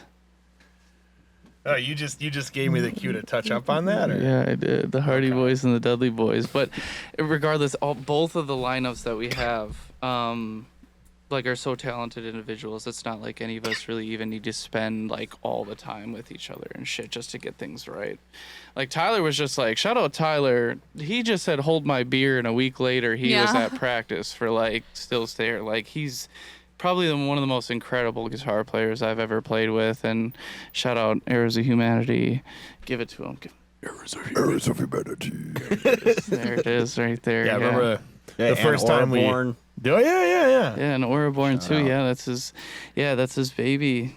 Yeah, we have on that H1Z1 show where I'm calling it the Tyler takeover. That is. He's just taking over the X-Ray Arcade that night. Waggy presents. Good. Can't wait for that show. Yeah, no, that'll be good. Awesome one. That'll be good. The night before we're playing in Green Bay with them too, because they're from Green Bay and they're having their like official album release show that night. So we were like, you know what, it'd be cool to hop on that too and just like bang out a weekend with these guys. I know we're like two totally different styles of music, but hey, Tyler's here. But yeah, touching back on Tyler and Nick and why they were so easy to choose for Luker and I. So Nick was already an investor into Stayer. He had offered me the position to play with Quiet Kind about 2 years ago now. Damn, that's crazy that that's already been that long, actually. And when we first started playing gigs again, like Nick had this vision and like he spit it out. I had this exact same vision. Like him and I just literally just like took it all and just like made it happen and created the tower. So, you know, it's what we use, and that's like our whole server box or whatever, right? So we had been using like that setup for, you know, Quiet Kind. Like I had half of the box, he had the other half of the box. Nothing was coming out of that box during any of the gigs, so like we would just share full rigs and stuff. So, and then Quiet Kind, well, at the time Quiet Kind was ready to go full force again, but you know, life happens, and unfortunately we had to put a little halt on things, which we're working on that again. But you know, Nick had already been spending time with me like quite often, and him and I had ideas for entertainment value and such, which is another thing. Put entertainment value into your bands. Makes you stick out a little bit, you know what I mean? But that's a whole different thing. Regardless. Don't you love the Hollywood comments? Every show. That was definitely every show in the last like month, we were like, oh, there's Hollywood up there. And we're like, oh, that's great. No, we just I don't know. My boys get bored with just playing songs and shit. They want to add entertainment value. You know what I mean? I don't know. Like what like the lights and stuff? Or are you talking about something more than that? Like lights or just more intricate. Like, I mean, even our merch setup is absolutely beautiful. Shout out, Mandy. But you know what I mean? Like everyone puts like their artistic like input into everything that we do. Like it's never just like a one person thing. Like and his decision was with Tyler, which I had already asked Tyler if we needed to fill in, so it just all worked. He was just like, Tyler, and I was like, that is a wonderful I idea. just called him and talked to him. I was in a vacant house and I was talking to him while I was working, and there's a little beeping and the clicking while I'm shooting him. I'm like, what's up, dude? I got a huge favor for you. And But it's all history from there. And it's not easy material by any means, like regardless of how much is backtracked or not. Like it's very complex. And I can't believe that boy was literally just like, hold my beer, and a week later he was at practice. Like, Did did Chris have any like tabs written out at all for that? he had his videos. We had his videos, which okay. luckily majority of All Heart, like portions of it, like we had found videos and Tyler was an easy pick for us to like I said, he just said hold my beer. Nick's been spending a lot of time with us. Chris, as far as like his input, Chris has been killing it on the new music grind. You know, Chris hands us a solid 60% of pretty much each song, and then from there I do a lot of structuring, restructuring of the songs, but Chris gives a solid 60% with production and everything. It's, it sounds really good. It's not like your average demo by any means. Yeah, his demos are incredible. Yeah, like, they are like listening to him in the insane. car or in like headphones. I'm always like, wow, he just one-upped the last demo in production. He literally sets the vibe for everything. Every like couple months, he's got like a new template that he lays down, and like he takes the songs that we're working on and he puts them in there after he adds new stuff to it, and we kind of like, from what it seems like, we kind of revisit all these songs in a different sound every couple months. And like, I think that's what's important too, especially with the new album that we're going to be putting out, because the old album, or the most recent release that we put out, All Heart, to me it felt rushed. And it was because we started premeditating conversations that probably shouldn't have been talked about at that time, but because we opened a door, we had to be like, okay, these are our deadlines, and this is when we need to execute it. Versus now, kind of what we're doing is we're sitting on all this and going, okay, how can we make it better? How can we make it better? How can we make... And that'll go on for probably a good period of time. We're almost done with it now, though. So a lot of that, how can we change this? How can we do that, is kind of starting to dissipate a little bit. And we're sitting on more of the final product. We're able to like pinpoint the ways that we messed up in our releases, like constructively, I would say. And by that I mean with like Everend, we messed up by, starting running our ads, by not having like our merchandise online and such, like creating that. Like we missed out on quite a few opportunities on Everend, of which we fixed for All Heart. I feel like we generally did do it, pretty consistent and well.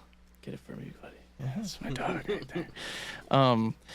But yeah, so after All Heart, like there was still some things. It wasn't anything that we did wrong. It was necessarily what can we do better, and we're just taking our time with it. And that's no breaks is different, like, than All Heart. It really is. Like, I think by the magnitude that happened with All Heart, what we're going to put out is going to magnify by at least 3 or 4 times, because of how much it's ear friendly.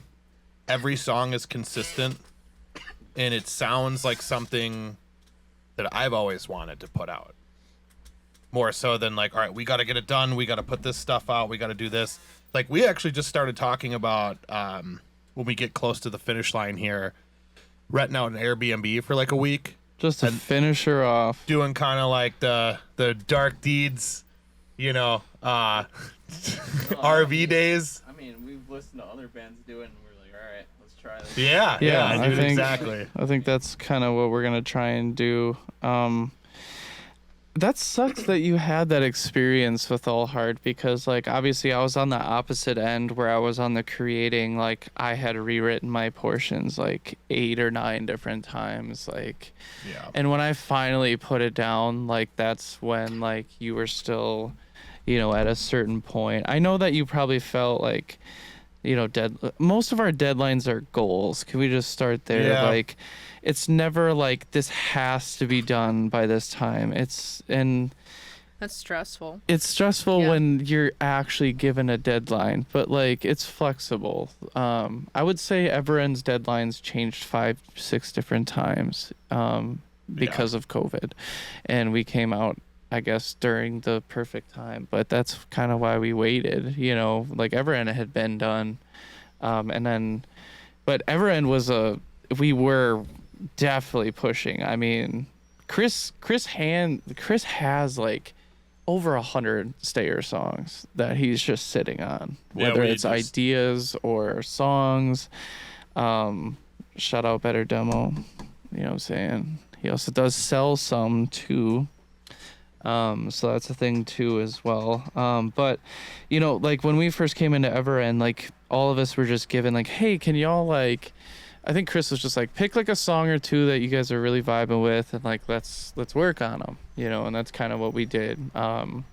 Which is, Tunnel Vision was originally supposed to be on Everend. That was one of my picks, but Tunnel Vision wasn't ready yet. And I mean, the boys had straight up been like, dude, it's like nowhere near, and it was skeleton like compared to what it actually turned out to be. I honestly think that's one of my favorite songs to even play. Yeah, and it's just, you just get in that freaking jig with it, I don't know. That one turned out very good. But it took time, and Travis has one that he's chilling on too that almost made it to No Breaks. That's a banger. It's called Buoyancy, which is probably won't see the light for another few years, unfortunately. But there's just secret songs that all of us like vibe with Chris on too, on like some other level, where it's not just like a pick it and like you're vibing with it. It's like each one of us goes and spends time like structurally trying to, like, this is my idea for this is my idea for this. And like honestly, it's so cool because like you won't hear anything from like as far as like new material like for like I would say a month at a crack sometimes, where it'll just be like everyone's working, you know what I mean, like on their parts and stuff. Either they're sending like little clips or anything, but like full bounce outs or something. Like, you'll finally get something and you're like, what is this? And like had no idea about it, you know what I mean? And like that's the cool part. It's almost like surprising your boys with like a new jam, you know what I mean, that they didn't even know was in the works. And that's kind of how one of our last songs on No Breaks is gone. It's called Pale. It's a very interesting, absolutely batshit crazy, like it's different. Not, there's a few songs like on No Breaks that are just absolutely out there. Like, what were you guys thinking? Like, I don't know, definitely some Josh Travis like influence. Yeah, just some crazy like, noises. And, it's some like the Tony Danza like influence in it almost at certain points and shit. Like it's weird, dude. Like, and then we got a nice mix of that and like the all hard stuff, but more amplified with honestly bigger choruses. And that's kind of what is important to me with writing now, is getting those big choruses that people can sing to and feel. And I will never forget this moment, and is something that warms my heart still to this day. And I'll never forget this. And it was on the time that we played in Milwaukee on our tour with Surefire, and we couldn't get them on the show with Oceano because of something. We were supposed to play with Oceano and Victims, and they dropped the tour. So we're like, well, that was one of our tour dates. And there was some family things going on. JJ like found a way to salvage it and turn it into a local show. We ended up, that was our first time playing with Heirs of Humanity, which was really cool. Well, no. It was our first time bringing them to Milwaukee. Yeah, I think that's what it was. Yeah. And then we had Vacant Voice play. We had, I don't remember who else we had play. But it was a great show. And it was the first time Milwaukee got to hear new stuff from us. And I think I remember looking at you specifically. Oh, yeah, I'm right there in the front. And you were right there in the front. And I remember I watched you, like, just emotionally dissolve into it. And I was like, this is the first time Milwaukee's hearing me sing in front of a crowd. And I've gotten so much better since then. Like, that was like one of my first times like singing in front of people. You had the board. Oh my god, the pedal board days. Buddy. Yeah, I remember that too. The pedal board days. We don't need to go into that. But yeah, you're right. I was just completely absorbed. Like I I felt your emotion in that moment. It was very cool, and I'll never forget that. I'm gonna hold on to that because that was something that just like sits with me very well. Is like when people hear those choruses that are catchy, and like now looking back on it, like 6 months after that happened, we can get the whole room singing the words. And it's like, because that's been out and people have actually absorbed it and taken the time to listen to it and have seen us enough, even if they don't listen to our shit, to know that there's like 5 words that are just easy to say that come out. Yeah. And it's like having that is a very important piece to making something cohesive for somebody else that's very important to you. Because it's easy to sing oohs and ahs and woes and little here's and there's with that stuff. And when you can pass that on to somebody else and that person can pass it on to somebody else, you get the whole room singing.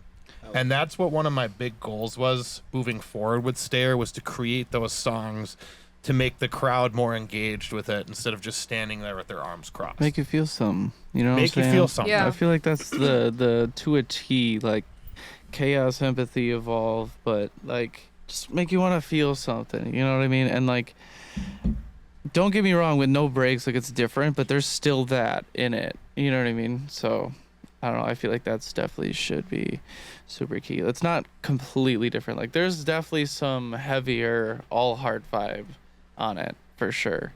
But then there's some like, what were you guys thinking? Like, I don't know. Just some It's cool. It's craziness, crazy yeah. shit. I'm It's something excited. that you're I can't not. wait to hear it. A lot of I mean, we'll noises. show y'all at this for sure. Yeah, we can play some stuff. Yeah. We got a It's bunch mostly of instrumental right now. I think it was on our first show that you guys put us on. That it was your guys' EP release show for All Heart, where you guys were playing monochrome, and like when you hit the chorus, just like everybody, it felt like everybody in that whole room was singing the Just Break. Yeah. Here in And that was speed. just like such a fucking incredible moment. Like, Yeah. it was awesome. to That's be the part stuff of. people live for, man. That's the You shit know? that just makes me cry on stage. I'm like, y'all are I went to just go crazy. see. I just went to a concert in Green Bay. It was 20 Years of Tears with Hawthorne Heights, Thursday, Emery, Armor for Sleep. It was insane. And like those are the bands that I get a lot of that influence from. Like, I don't listen to a lot of metal anymore. I feel like my brain kind of oversaturated that as a kid, just absorbing a lot of that. And it's, it's still cool. I'll always love metal. I like thrash metal a lot, like Black Dahlia Murders, like some death metal, like just death thrash, like a lot of blast beats and words that are like, that's kind of my cup of tea when it comes to metal now. But like where I come from is like that post-hardcore era, like Chiodos, Thursday, Enter Shikari. yeah, Those were huge bands for me too. and I feel like Kill a lot of Hannah. us came from that era. Dude, kill Hannah, bro. And like being able to incorporate that into this is very cool for me. Like one of my all-time favorite vocalists, I just bought his book at the show, Jeff Rickley from Thursday. I'm really excited to read that, and he's a huge influence on me in the way he sings and bends his notes, and like hearing his ambience and adding to the song and the depth of what's going on in the vocals, so it's not just like some choruses. There's some parts and bridges that just like are very like melancholy, minor scale, like weird oohs and ahs that come in and out, and I really like latch onto that as like a listener.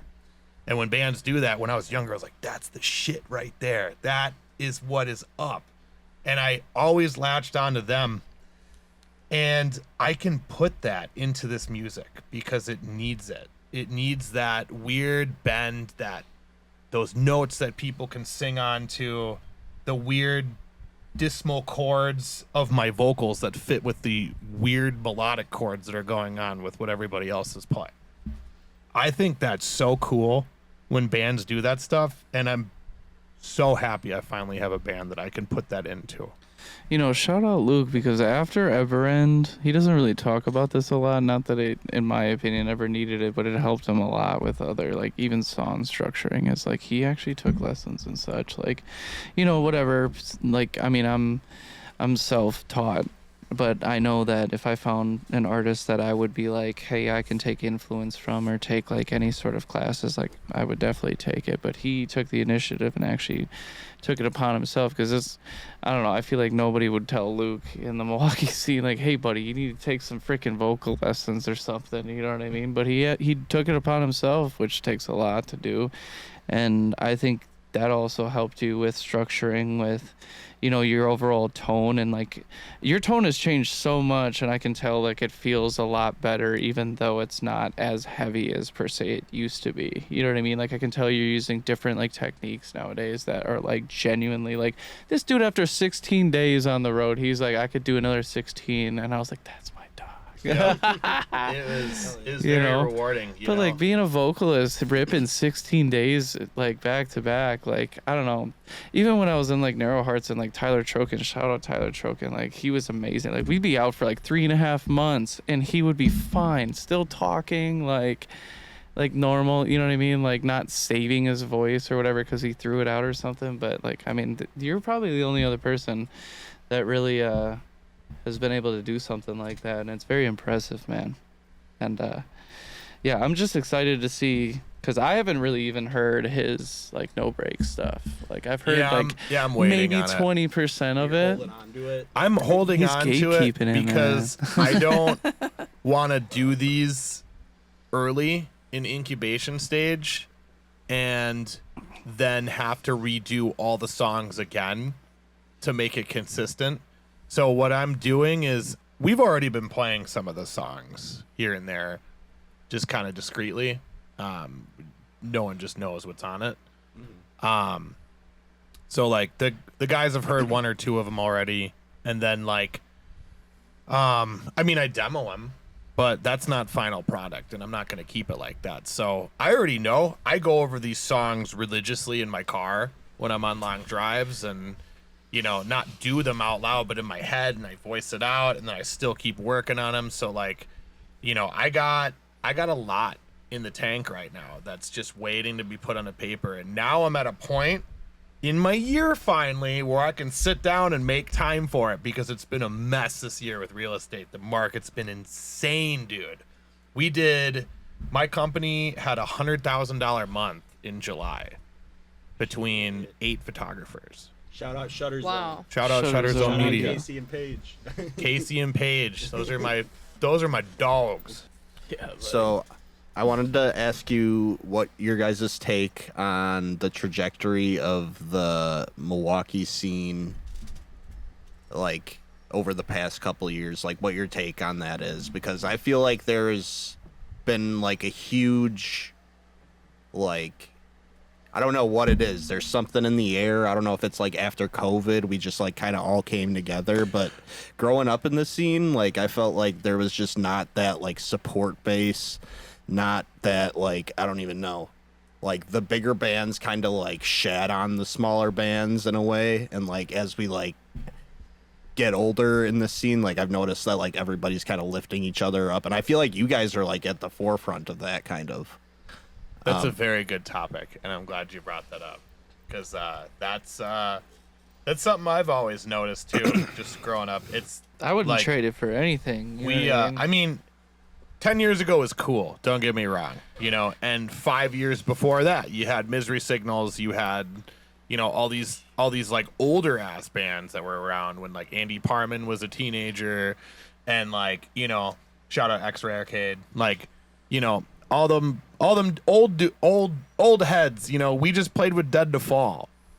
Yeah. You know, and it's like they were very kind humans. They were very, very super nice, kind. you know, and we had a great show at them. You know, obviously it wasn't really our crowd, because they're here for the old metalcore. Shout out Hive too. Those are the homies. We're up here just like, you know, at the genty stuff.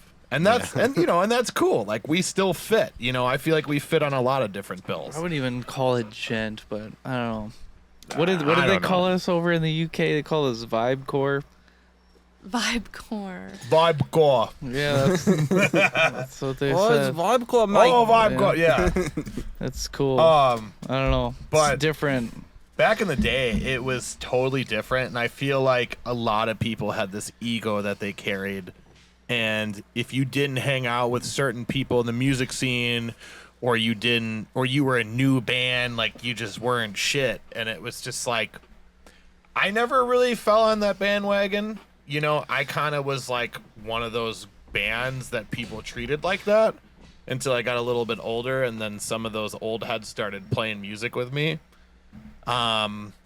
But it is so different now. There's none of that. And we need new bands. We need new bands to bring their friends to shows, to show them what a good time it is. Like when we played at the rave for the first time as Still Stare, we played with this band called Orbit Culture from, I think, Sweden or something like that.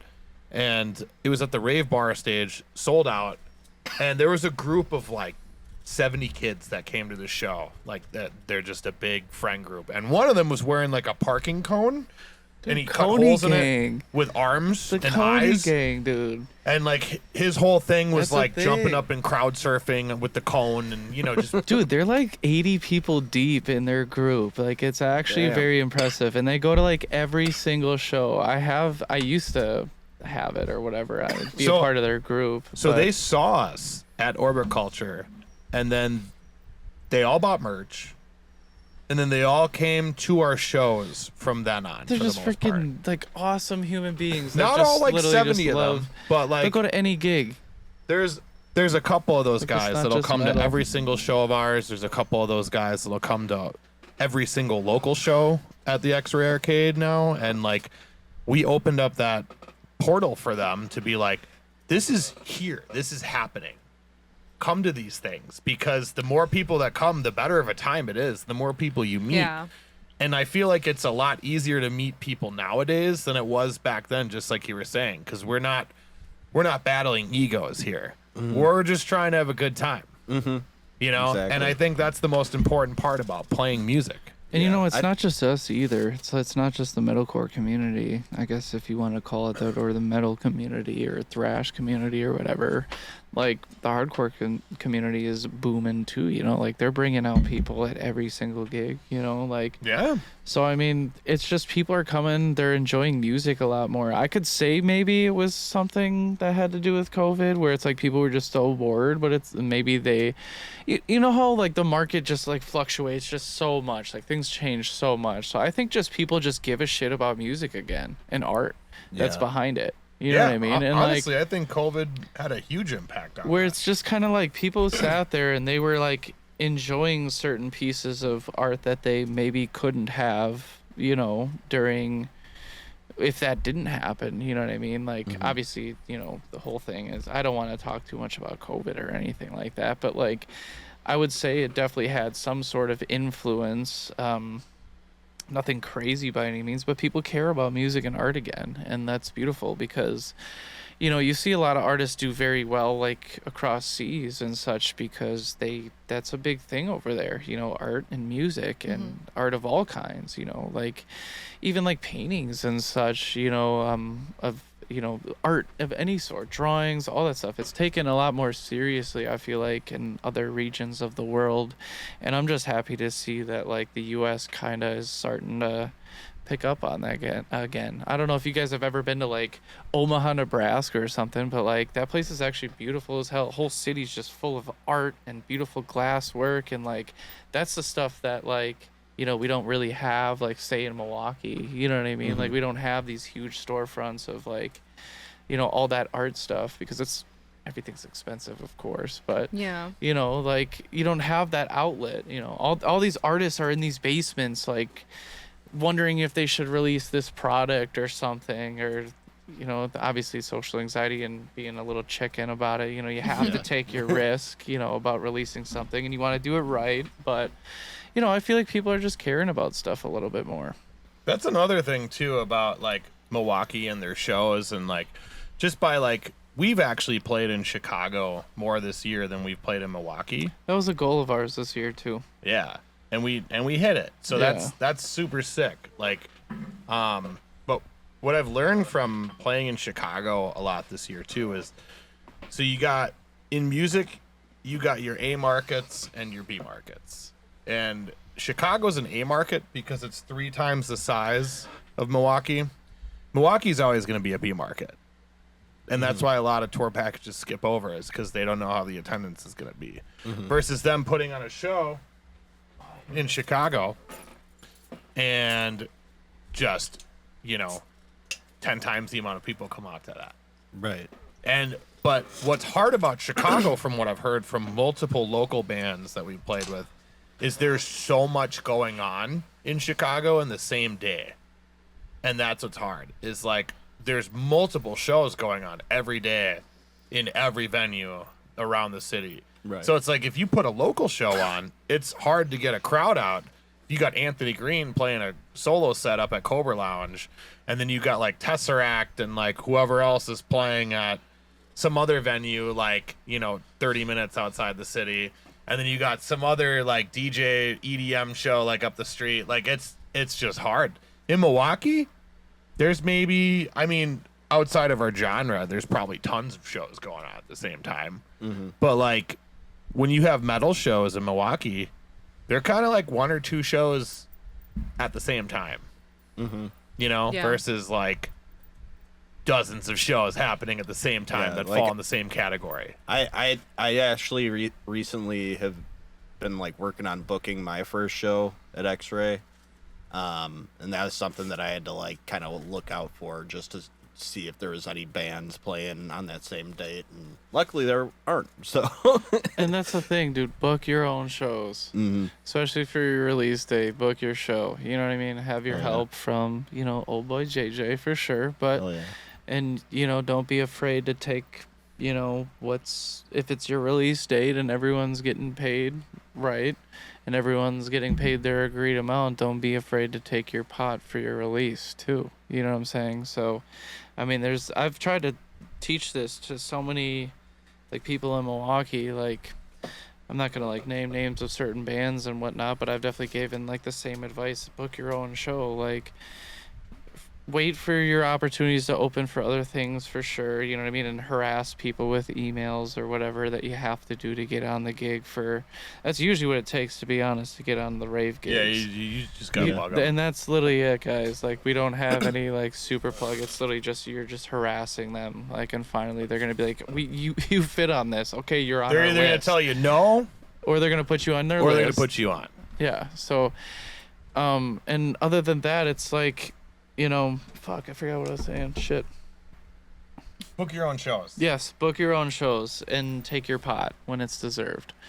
You know what I'm saying? Make sure your artists that you're with, get paid upon their agreed amount, which usually is on a show where you could take a pot, is there's an agreed upon, and it's usually more than generous.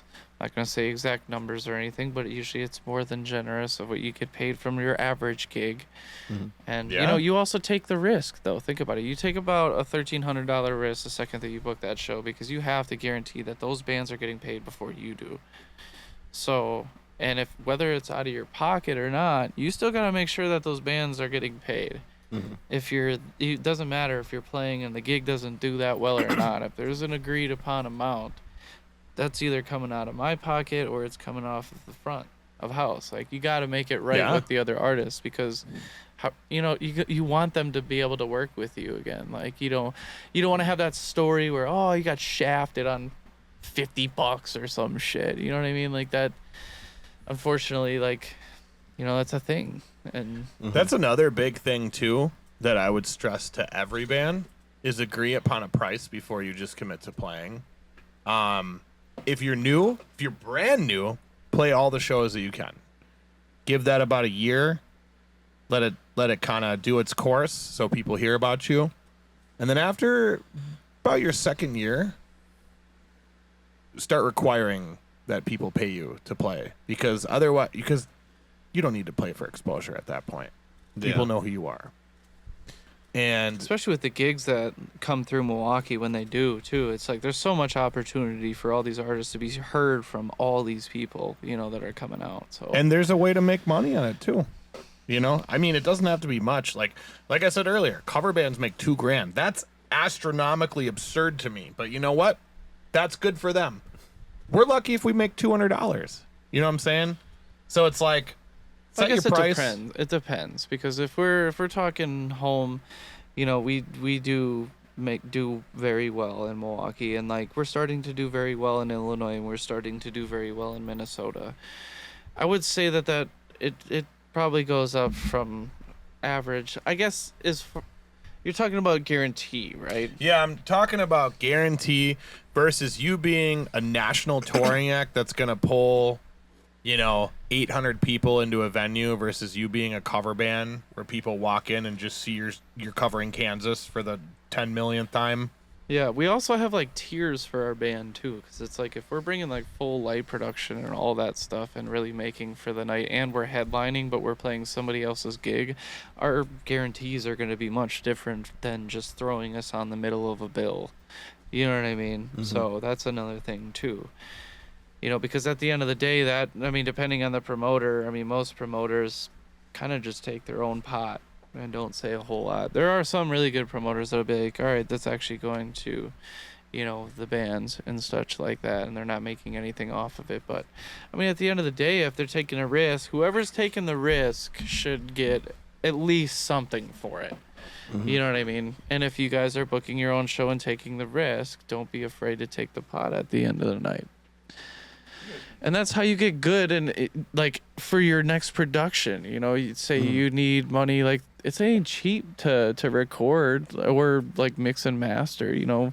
Luckily you guys can track at least yourself and mix and master for the most part, you know what I'm saying? I'm not sure what you guys are doing for your releases, if you guys are shopping that to other producers or not, but I have Spencer master. Yeah, but Spencer's the man. Mix everything. Yeah, Spencer's the man. We're going to continue to go with Lance from especially Alpha Wolf. That's what his special band is. Big shout out to them. Those are another generous band that when we played with them, they were super kind to us and shit too. Them and like Holding Absence and all them. That was a sick gig. That show. That was a sick gig. That was a sick ass gig. Yeah.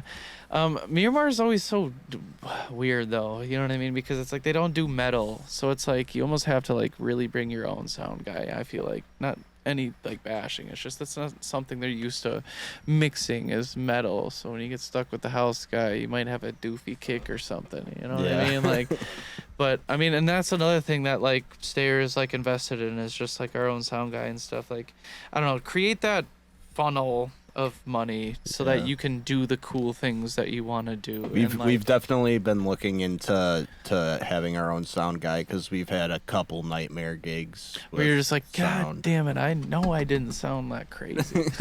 No, our last gig, dude, like my guitar completely cut out because like something was wrong with whatever channel they had me plugged in on my guitar, and I couldn't tell at all because in my in-ears I could hear myself just fine.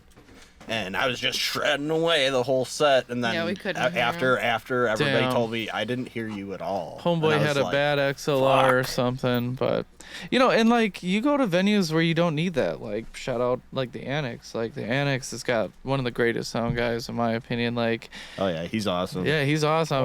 He'll give you a little hard time, but he's a very kind human. As long as you joke around with him a little bit, he'll like you by the end of the night. You know what I mean? But yeah, he's I don't know. There's venues where you get those nightmares, and you're like, "Fuck, dude!"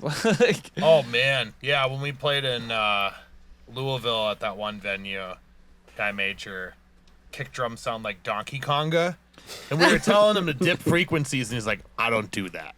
We're like, "Oh my god!" I was like, "Dip some 50s all right, dude, that's fine." I guess we'll sound like Donkey Konga. That's cool. Yeah, that was interesting. But that's stuff too, like where that should be incorporated into your guarantee. You know what I mean? Like, all right, what do I all have to bring here? Like, what do you got? You know what I mean? It's not just I can plug into like a 2-channel mixer or some shit. Like, right. Both of our bands rock like probably big snakes and shit. You know what I mean? Like, you can't just play everywhere. It's almost like you got to bring your own PAs with you, which is, I saw what you did there. Wait, what? Where you guys bring your PA stuff? It's like I just use those as like I use them as like cabs basically. Guaranteed. Yeah, But that's I mean, a little- we could run the whole thing through it if we That's needed another to. thing that I wish like Milwaukee bands were still doing is fucking cabs, dude. I know people are gonna hate on me for saying this. Like, I know this is gonna like cause a huge discussion. Like, I'm already knowing, but people always like, okay, the bands in Minnesota, like By the Thousands. Shout out By the Thousands. They're the most wonderful humans, by the way. Filling in for them was super sick. But those bands are like, we always say from Milwaukee, there's something in the water. Like, they're doing something over there that's like different. You know what I mean? And you know what it is? They're running full DI, but they're still rocking their cabs, and it just sounds like this giant, full, clear sound that is just so in your chest. And like, that's my personal preference. Obviously everything is personal preference at the end of the day, but if something that I wish Milwaukee bands were still doing was using guitar cabs, because there's nothing like a vintage 30 right in your chest for those people right in the front. Yeah, that's true. You know what I mean? Like, those people in the front really don't get to experience, like, on smaller stages such as like X-Ray, for instance. Like, it'd be more realistic if there's like guards or something in front of these massive stages where they have absolute towers of power. You know what I mean? But that's not something that they have there. I think it's the old Miramar system which is crazy to me. That's over at the X. I could be wrong, but yeah, like, not like bashing the sound in any sort of way. It's just, that's something that I recommend. You know, it's all personal preference, and it's all comes down to really being lazy. I didn't just say that. Okay. But I mean, they're heavy. I get it. You know, cabs are heavy. They're clunky. They're fucking annoying. You get 3 sets of them up there, and it's just like, God, what is going on here? And I get it, but you know what I mean? Stayer offers like our cabs to everybody that plays with us. You know, and like, that might be a bad thing or whatever, but like, a lot of the bands that we play with are just straight DI. I'm not bashing on that. We run straight DI, but we still have our cabs. Yeah, there's a big difference. And like, I personally never cared enough to be like, I don't care, we can run DI, we'll sound fine. With all the stuff that you're pumping through the front of house versus what can kind of be split up in frequency wise between cabs and, you know, the whole monitoring system the venue has, is it blends it so nice together when the sound guy gets it right, and it just feels good. It sounds good, it feels good, and I can hear it from behind me too with in-ears in, and it's nice.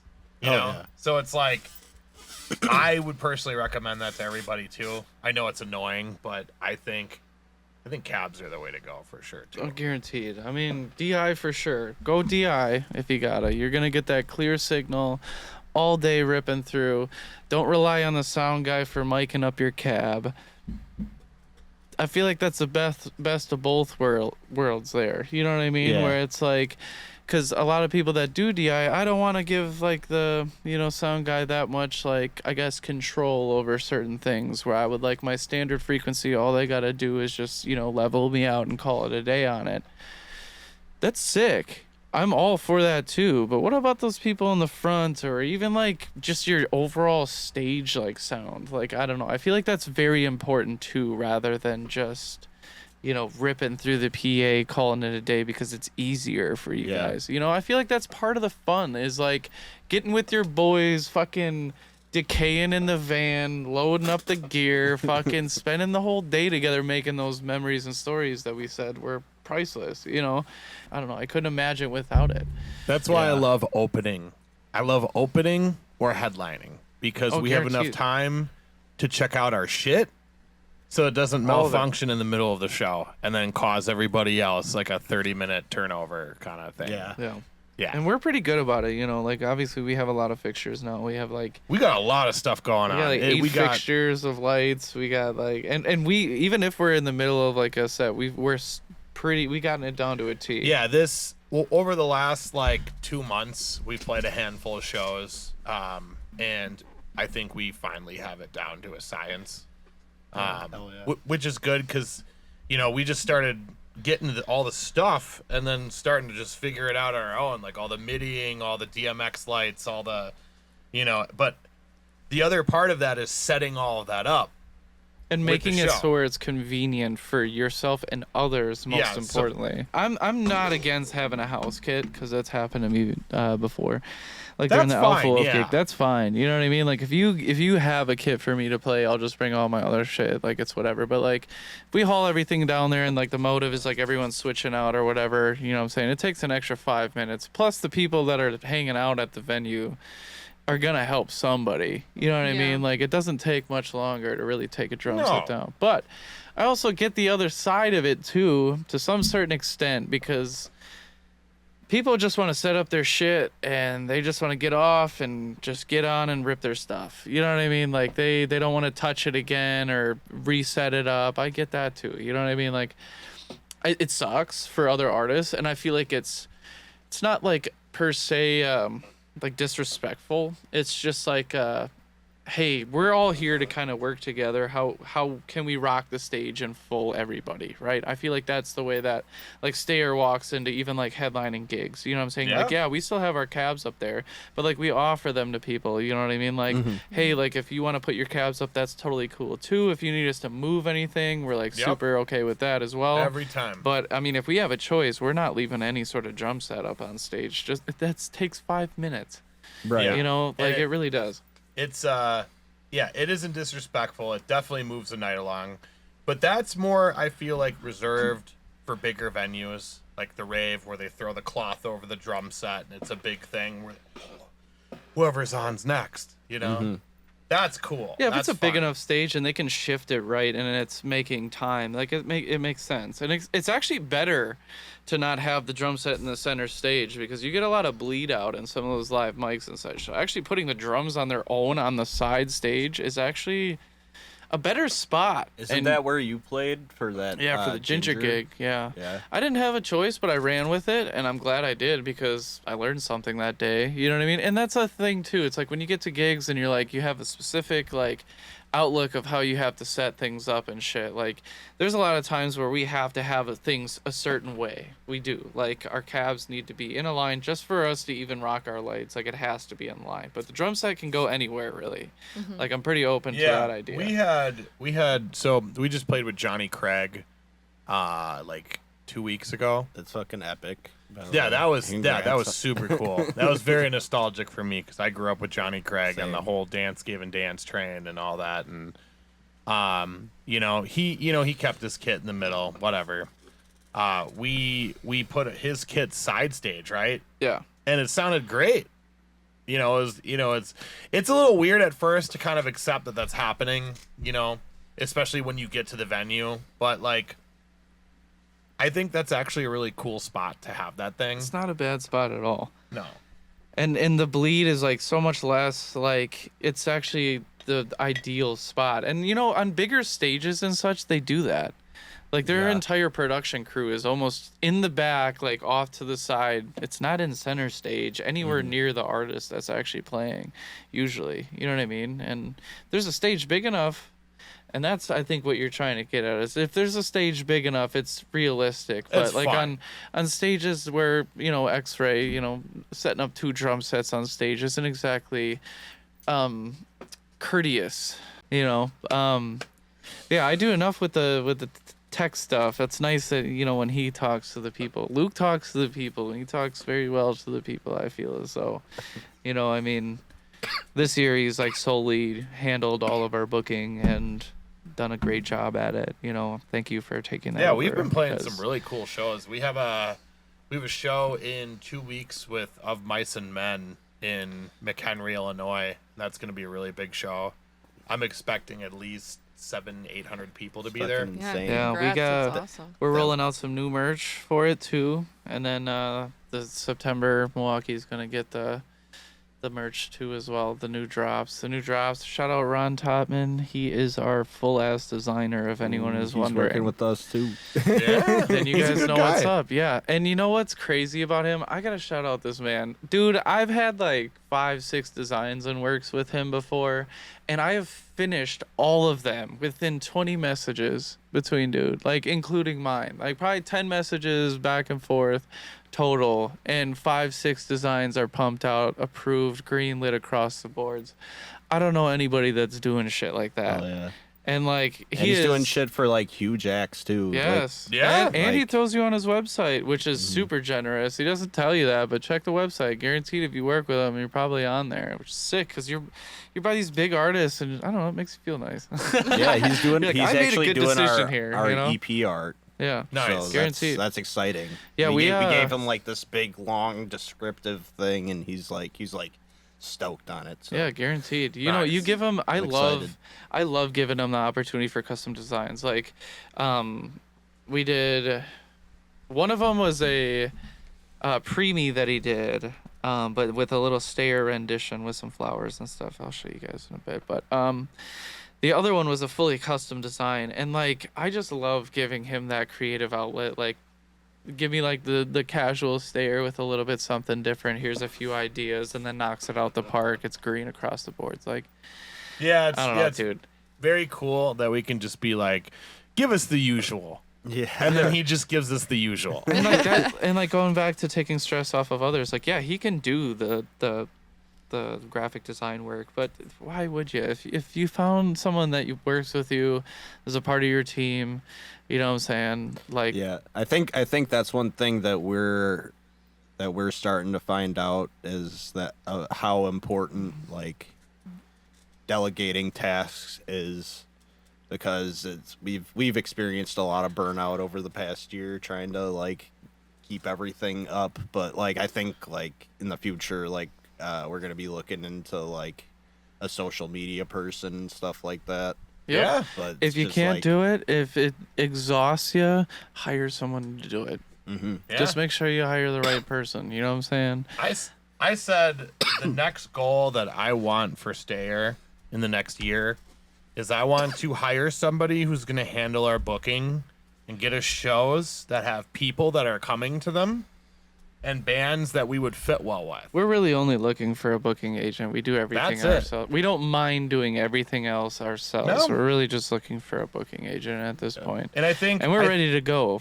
I think back to the So- whole team aspect thing. That's probably, and that's something you've drilled into my head too over the last like 2 years. It's like we're finding our team, During that time when we started, we found our team. Like, we tried this person and this person to do this and this and this, and then eventually you kind of find the people that are like, all right, I get it. Like, let's work this out. On that Let's do this. frequency, you got to surround yourself You got to around be the on same that people. frequency, and it's like whether you got a sound guy, you have a person that does music videos for you, you have somebody who does merch for you, and then the people in your band also not only play their instruments, they do other things in the band. That's your team. It's not just your band. It's the people that are also outside the band, the people that do merch for you, the people that travel with you and give you advice and actually care about what's going on with you. That's your team. And that's something that everybody needs to hold on to. And most of the time, your team like just falls into your lap. It's the people that like really give a shit and they show that. You know what I'm saying? Like without being asked to do things. You know what I mean? Like shout out Dolly. Like when we first started, he's like, "No, dudes, you guys got to do content. Don't be dummies." Like, and that's something that we needed to hear. He created it all for us for like our first releases and such. Like we didn't know what we were doing. You know what I mean? Like obviously we know now how the importance of it. You know what I'm saying? But like, it's those people like that, like Dolly, even Vance, shout out Mandy too, like Mandy's fucking, our merch, but much more than that, almost like our manager Mandy's type been shit. with You know us what I mean? for every show that we've ever Every played. single show. For the yeah. like, I would say 99% of the shows she's been there. When we played our first run, we had Vance doing merch for us, and then we had Vance do like a couple other shows with merch, and then so Vance is Mandy's roommate, and he is in the armed forces. He goes overseas and does his service he's contracted work really every cool things. couple months. And he goes out to like Iraq and places like that for, months at a pop. So obviously that wasn't going to work for us, and Mandy just kind of like was like, we're all friends. And I was like, we're all friends. Hell no, Yeah. she was like, I'm taking over. Yeah. And she did. I mean, And she she's did. been with us before that, Yeah. and it just kind of like ended up into something so unbelievable with her. She is like one of the best things that's ever come into this band. Honestly, like between the organization helping me with merch and like, you know, just being like one of the best team players, even though we're in the middle of fucking nowhere and we got no money and she's happy. She's having a good time. Oh, she loves hanging out with us. That's what we shit. need, you know. Show We the need K people with the who are boys like, in oh, the okay. van. Oh yeah, shout out Mandy. Shout out Mandy. She's actually chilling over here. But yeah, like it comes down to your team, and like that's not something that you can buy. That's not something that you can like. For instance, like Jason reached out to us, was like, "I think your band's sick," and we're like, "That's fucking crazy, dude," and started working with him from there. Dolly's like, "Yo, like this is fucking crazy." Shout out Xavier. Xavier tried out for drums originally with Still Stayer, but it just didn't align, unfortunately. You know what I mean? But you know, it's all like the same, like it's a small world out here. It really is, with like your team and stuff, and like finding those people isn't really hard. Like, you know, I'm sure there's some people like a part of your crew that's like, you don't have to ask anything for them. Like you fill their pockets when you can, for sure. Whole team eats type shit, but they don't expect nothing from you. You know what I mean? Like, I mean, you know, with Dolly and shit, like obviously we pay him for content every time he comes out generously. We pay him right away because of, we don't fuck around with that shit. Like if you're giving us product, you're giving us art, we're making sure that your pockets are lined. But even if it puts us a little into the negative, like I don't know, like our team eats before Luke and I, if that makes sense. Yeah. Like generally, like that goes even for, you know, the two lineups that we have and such. Like, you know, on investments and shit, like you're not gonna get your full investments back, I'll put it that way, but you'll get a damn near close, and it funnels and it's such a different mindset with having a band from that point forward, because you're like, wow, dude, like you're making some money doing it, you know what I mean? We're not just dumping all this money like out of our pockets for music videos, for production. Like, you know, like the end of the year gig is literally specifically for production, for no breaks for us and such. So it's like we make business plans based off of like what's coming up, what can we make, like pay our investments back on, you know what I mean? To be honest, that H1Z1 local show with Ouroboros and Ayers, for me, originally, the whole idea of it was to help us at the end of the night after we paid everybody else out, so we could put more money towards everything else that we're doing for the next 2 years. You know, and that's kind of how you got to look at your shows and you book them, is like, how is this going to pay off the investments that we're working towards? And that's like with the end of the year show, that's what we're doing. We're going to have enough money to pay the bands that are playing, and then the rest is going to kind of funnel back into us after X-Ray Arcade's paid off. Yeah. You know, and that's kind of how every show should be. You know, you got to pocket that so that you can return that not only into what you're investing into, but back into the pockets of the people that have helped you get to where you wanted to be. Yeah, none of us are like able to use any of this cash. Like if you think about it, everything's just a line of credit, if that makes sense. Like the money that's like, obviously you're making your investments, you're getting money back for said investment depending on what was agreed upon with your band members and such, you know, and like that's really the thing to take away from it, because it's like the only way we can continue to do shit like this, like putting, you know, new bands on and scouting, or even playing the gigs that we have, or continuing to do the things that we want to do, like we do need to take from the pot every once in a while. But is it really taken from the pot when it's just getting dumped right back in? You know what I mean? Like, you know, I've listened to a lot of like riff hard podcasts. I'm sure you have too. They're absolutely brilliant. John Brown is probably one of my biggest influences on guitar work, actually. And Al is absolute genius too as well. But they like get artists on there that like talk about like Tesseract, for instance. I think a few of theirs I was just mind blown, because like that band is top tier, at least in my book. Like they definitely like have large numbers, you know what I'm saying? But even they were saying like between production, what happens when you get a little bit bigger, you know what I mean? Bigger or whatever. When you hit that market that's, you know, like after your beeline or whatever, you know what I'm saying? Like what happens when you do that? Like what are you supposed to do? You have to reinvest into production, you know what I mean? Like you can't just play the same old shit again. Like I think Mandy said something so funny to me. Granted, she's no Slayer hater or anything, but like she had said, I've watched them probably 35 different times, and every time it's the same shit, but they get a little slower. Like as far as their headbanging and all that shit. Think about it this way: like if you're like a bigger artist where people barely have attention spans the way it is, how are you gonna keep their like attention throughout your entire set if you're just playing your same songs that they've heard? So it's like for Stayer, we felt as though the next step for us was entertainment value, which is very important, I think, and makes you stick out, you know, and makes. I would love to go to a show and get a light show that I didn't even think I was going to get, instead of just watching a band play a gig. I know what goes into that. You know what I mean? So I already know like the amount of time that was spent on said things, you know. And then I'm not just saying like lights or die by any means, you know what I mean? But like don't be afraid to add entertainment value. I think I think even a while we were trying to incorporate like bubbles and such into our stuff. Oh, yeah. You know, but it just adds to the vibe of the night, you know. I don't know. It's goes much different, you know, like for a band like Still Stayer where it's like, yeah, we got like a lot of traction, how do you keep it? You know what I mean? Yeah. Where we're not releasing any new music, so how do we really keep the momentum and keep people wanting to come to our shows? But there's a whole ritual I go through before I even play shows. Yeah, he's got a whole prep. Usually a lot of it is like I'll stop kind of talking a little bit before the show. I'll drink plenty of water. Maybe do a shot of whiskey, kind of like loosen that up a little bit. Carbonation is amazing. It gets all the phlegm out. And then I will do about 15 to 30 minutes of warm-up before every show. And it's usually all choir scales mixed with a lot of, like... Dude, give him the nye. No. Give him the nye, No. dude.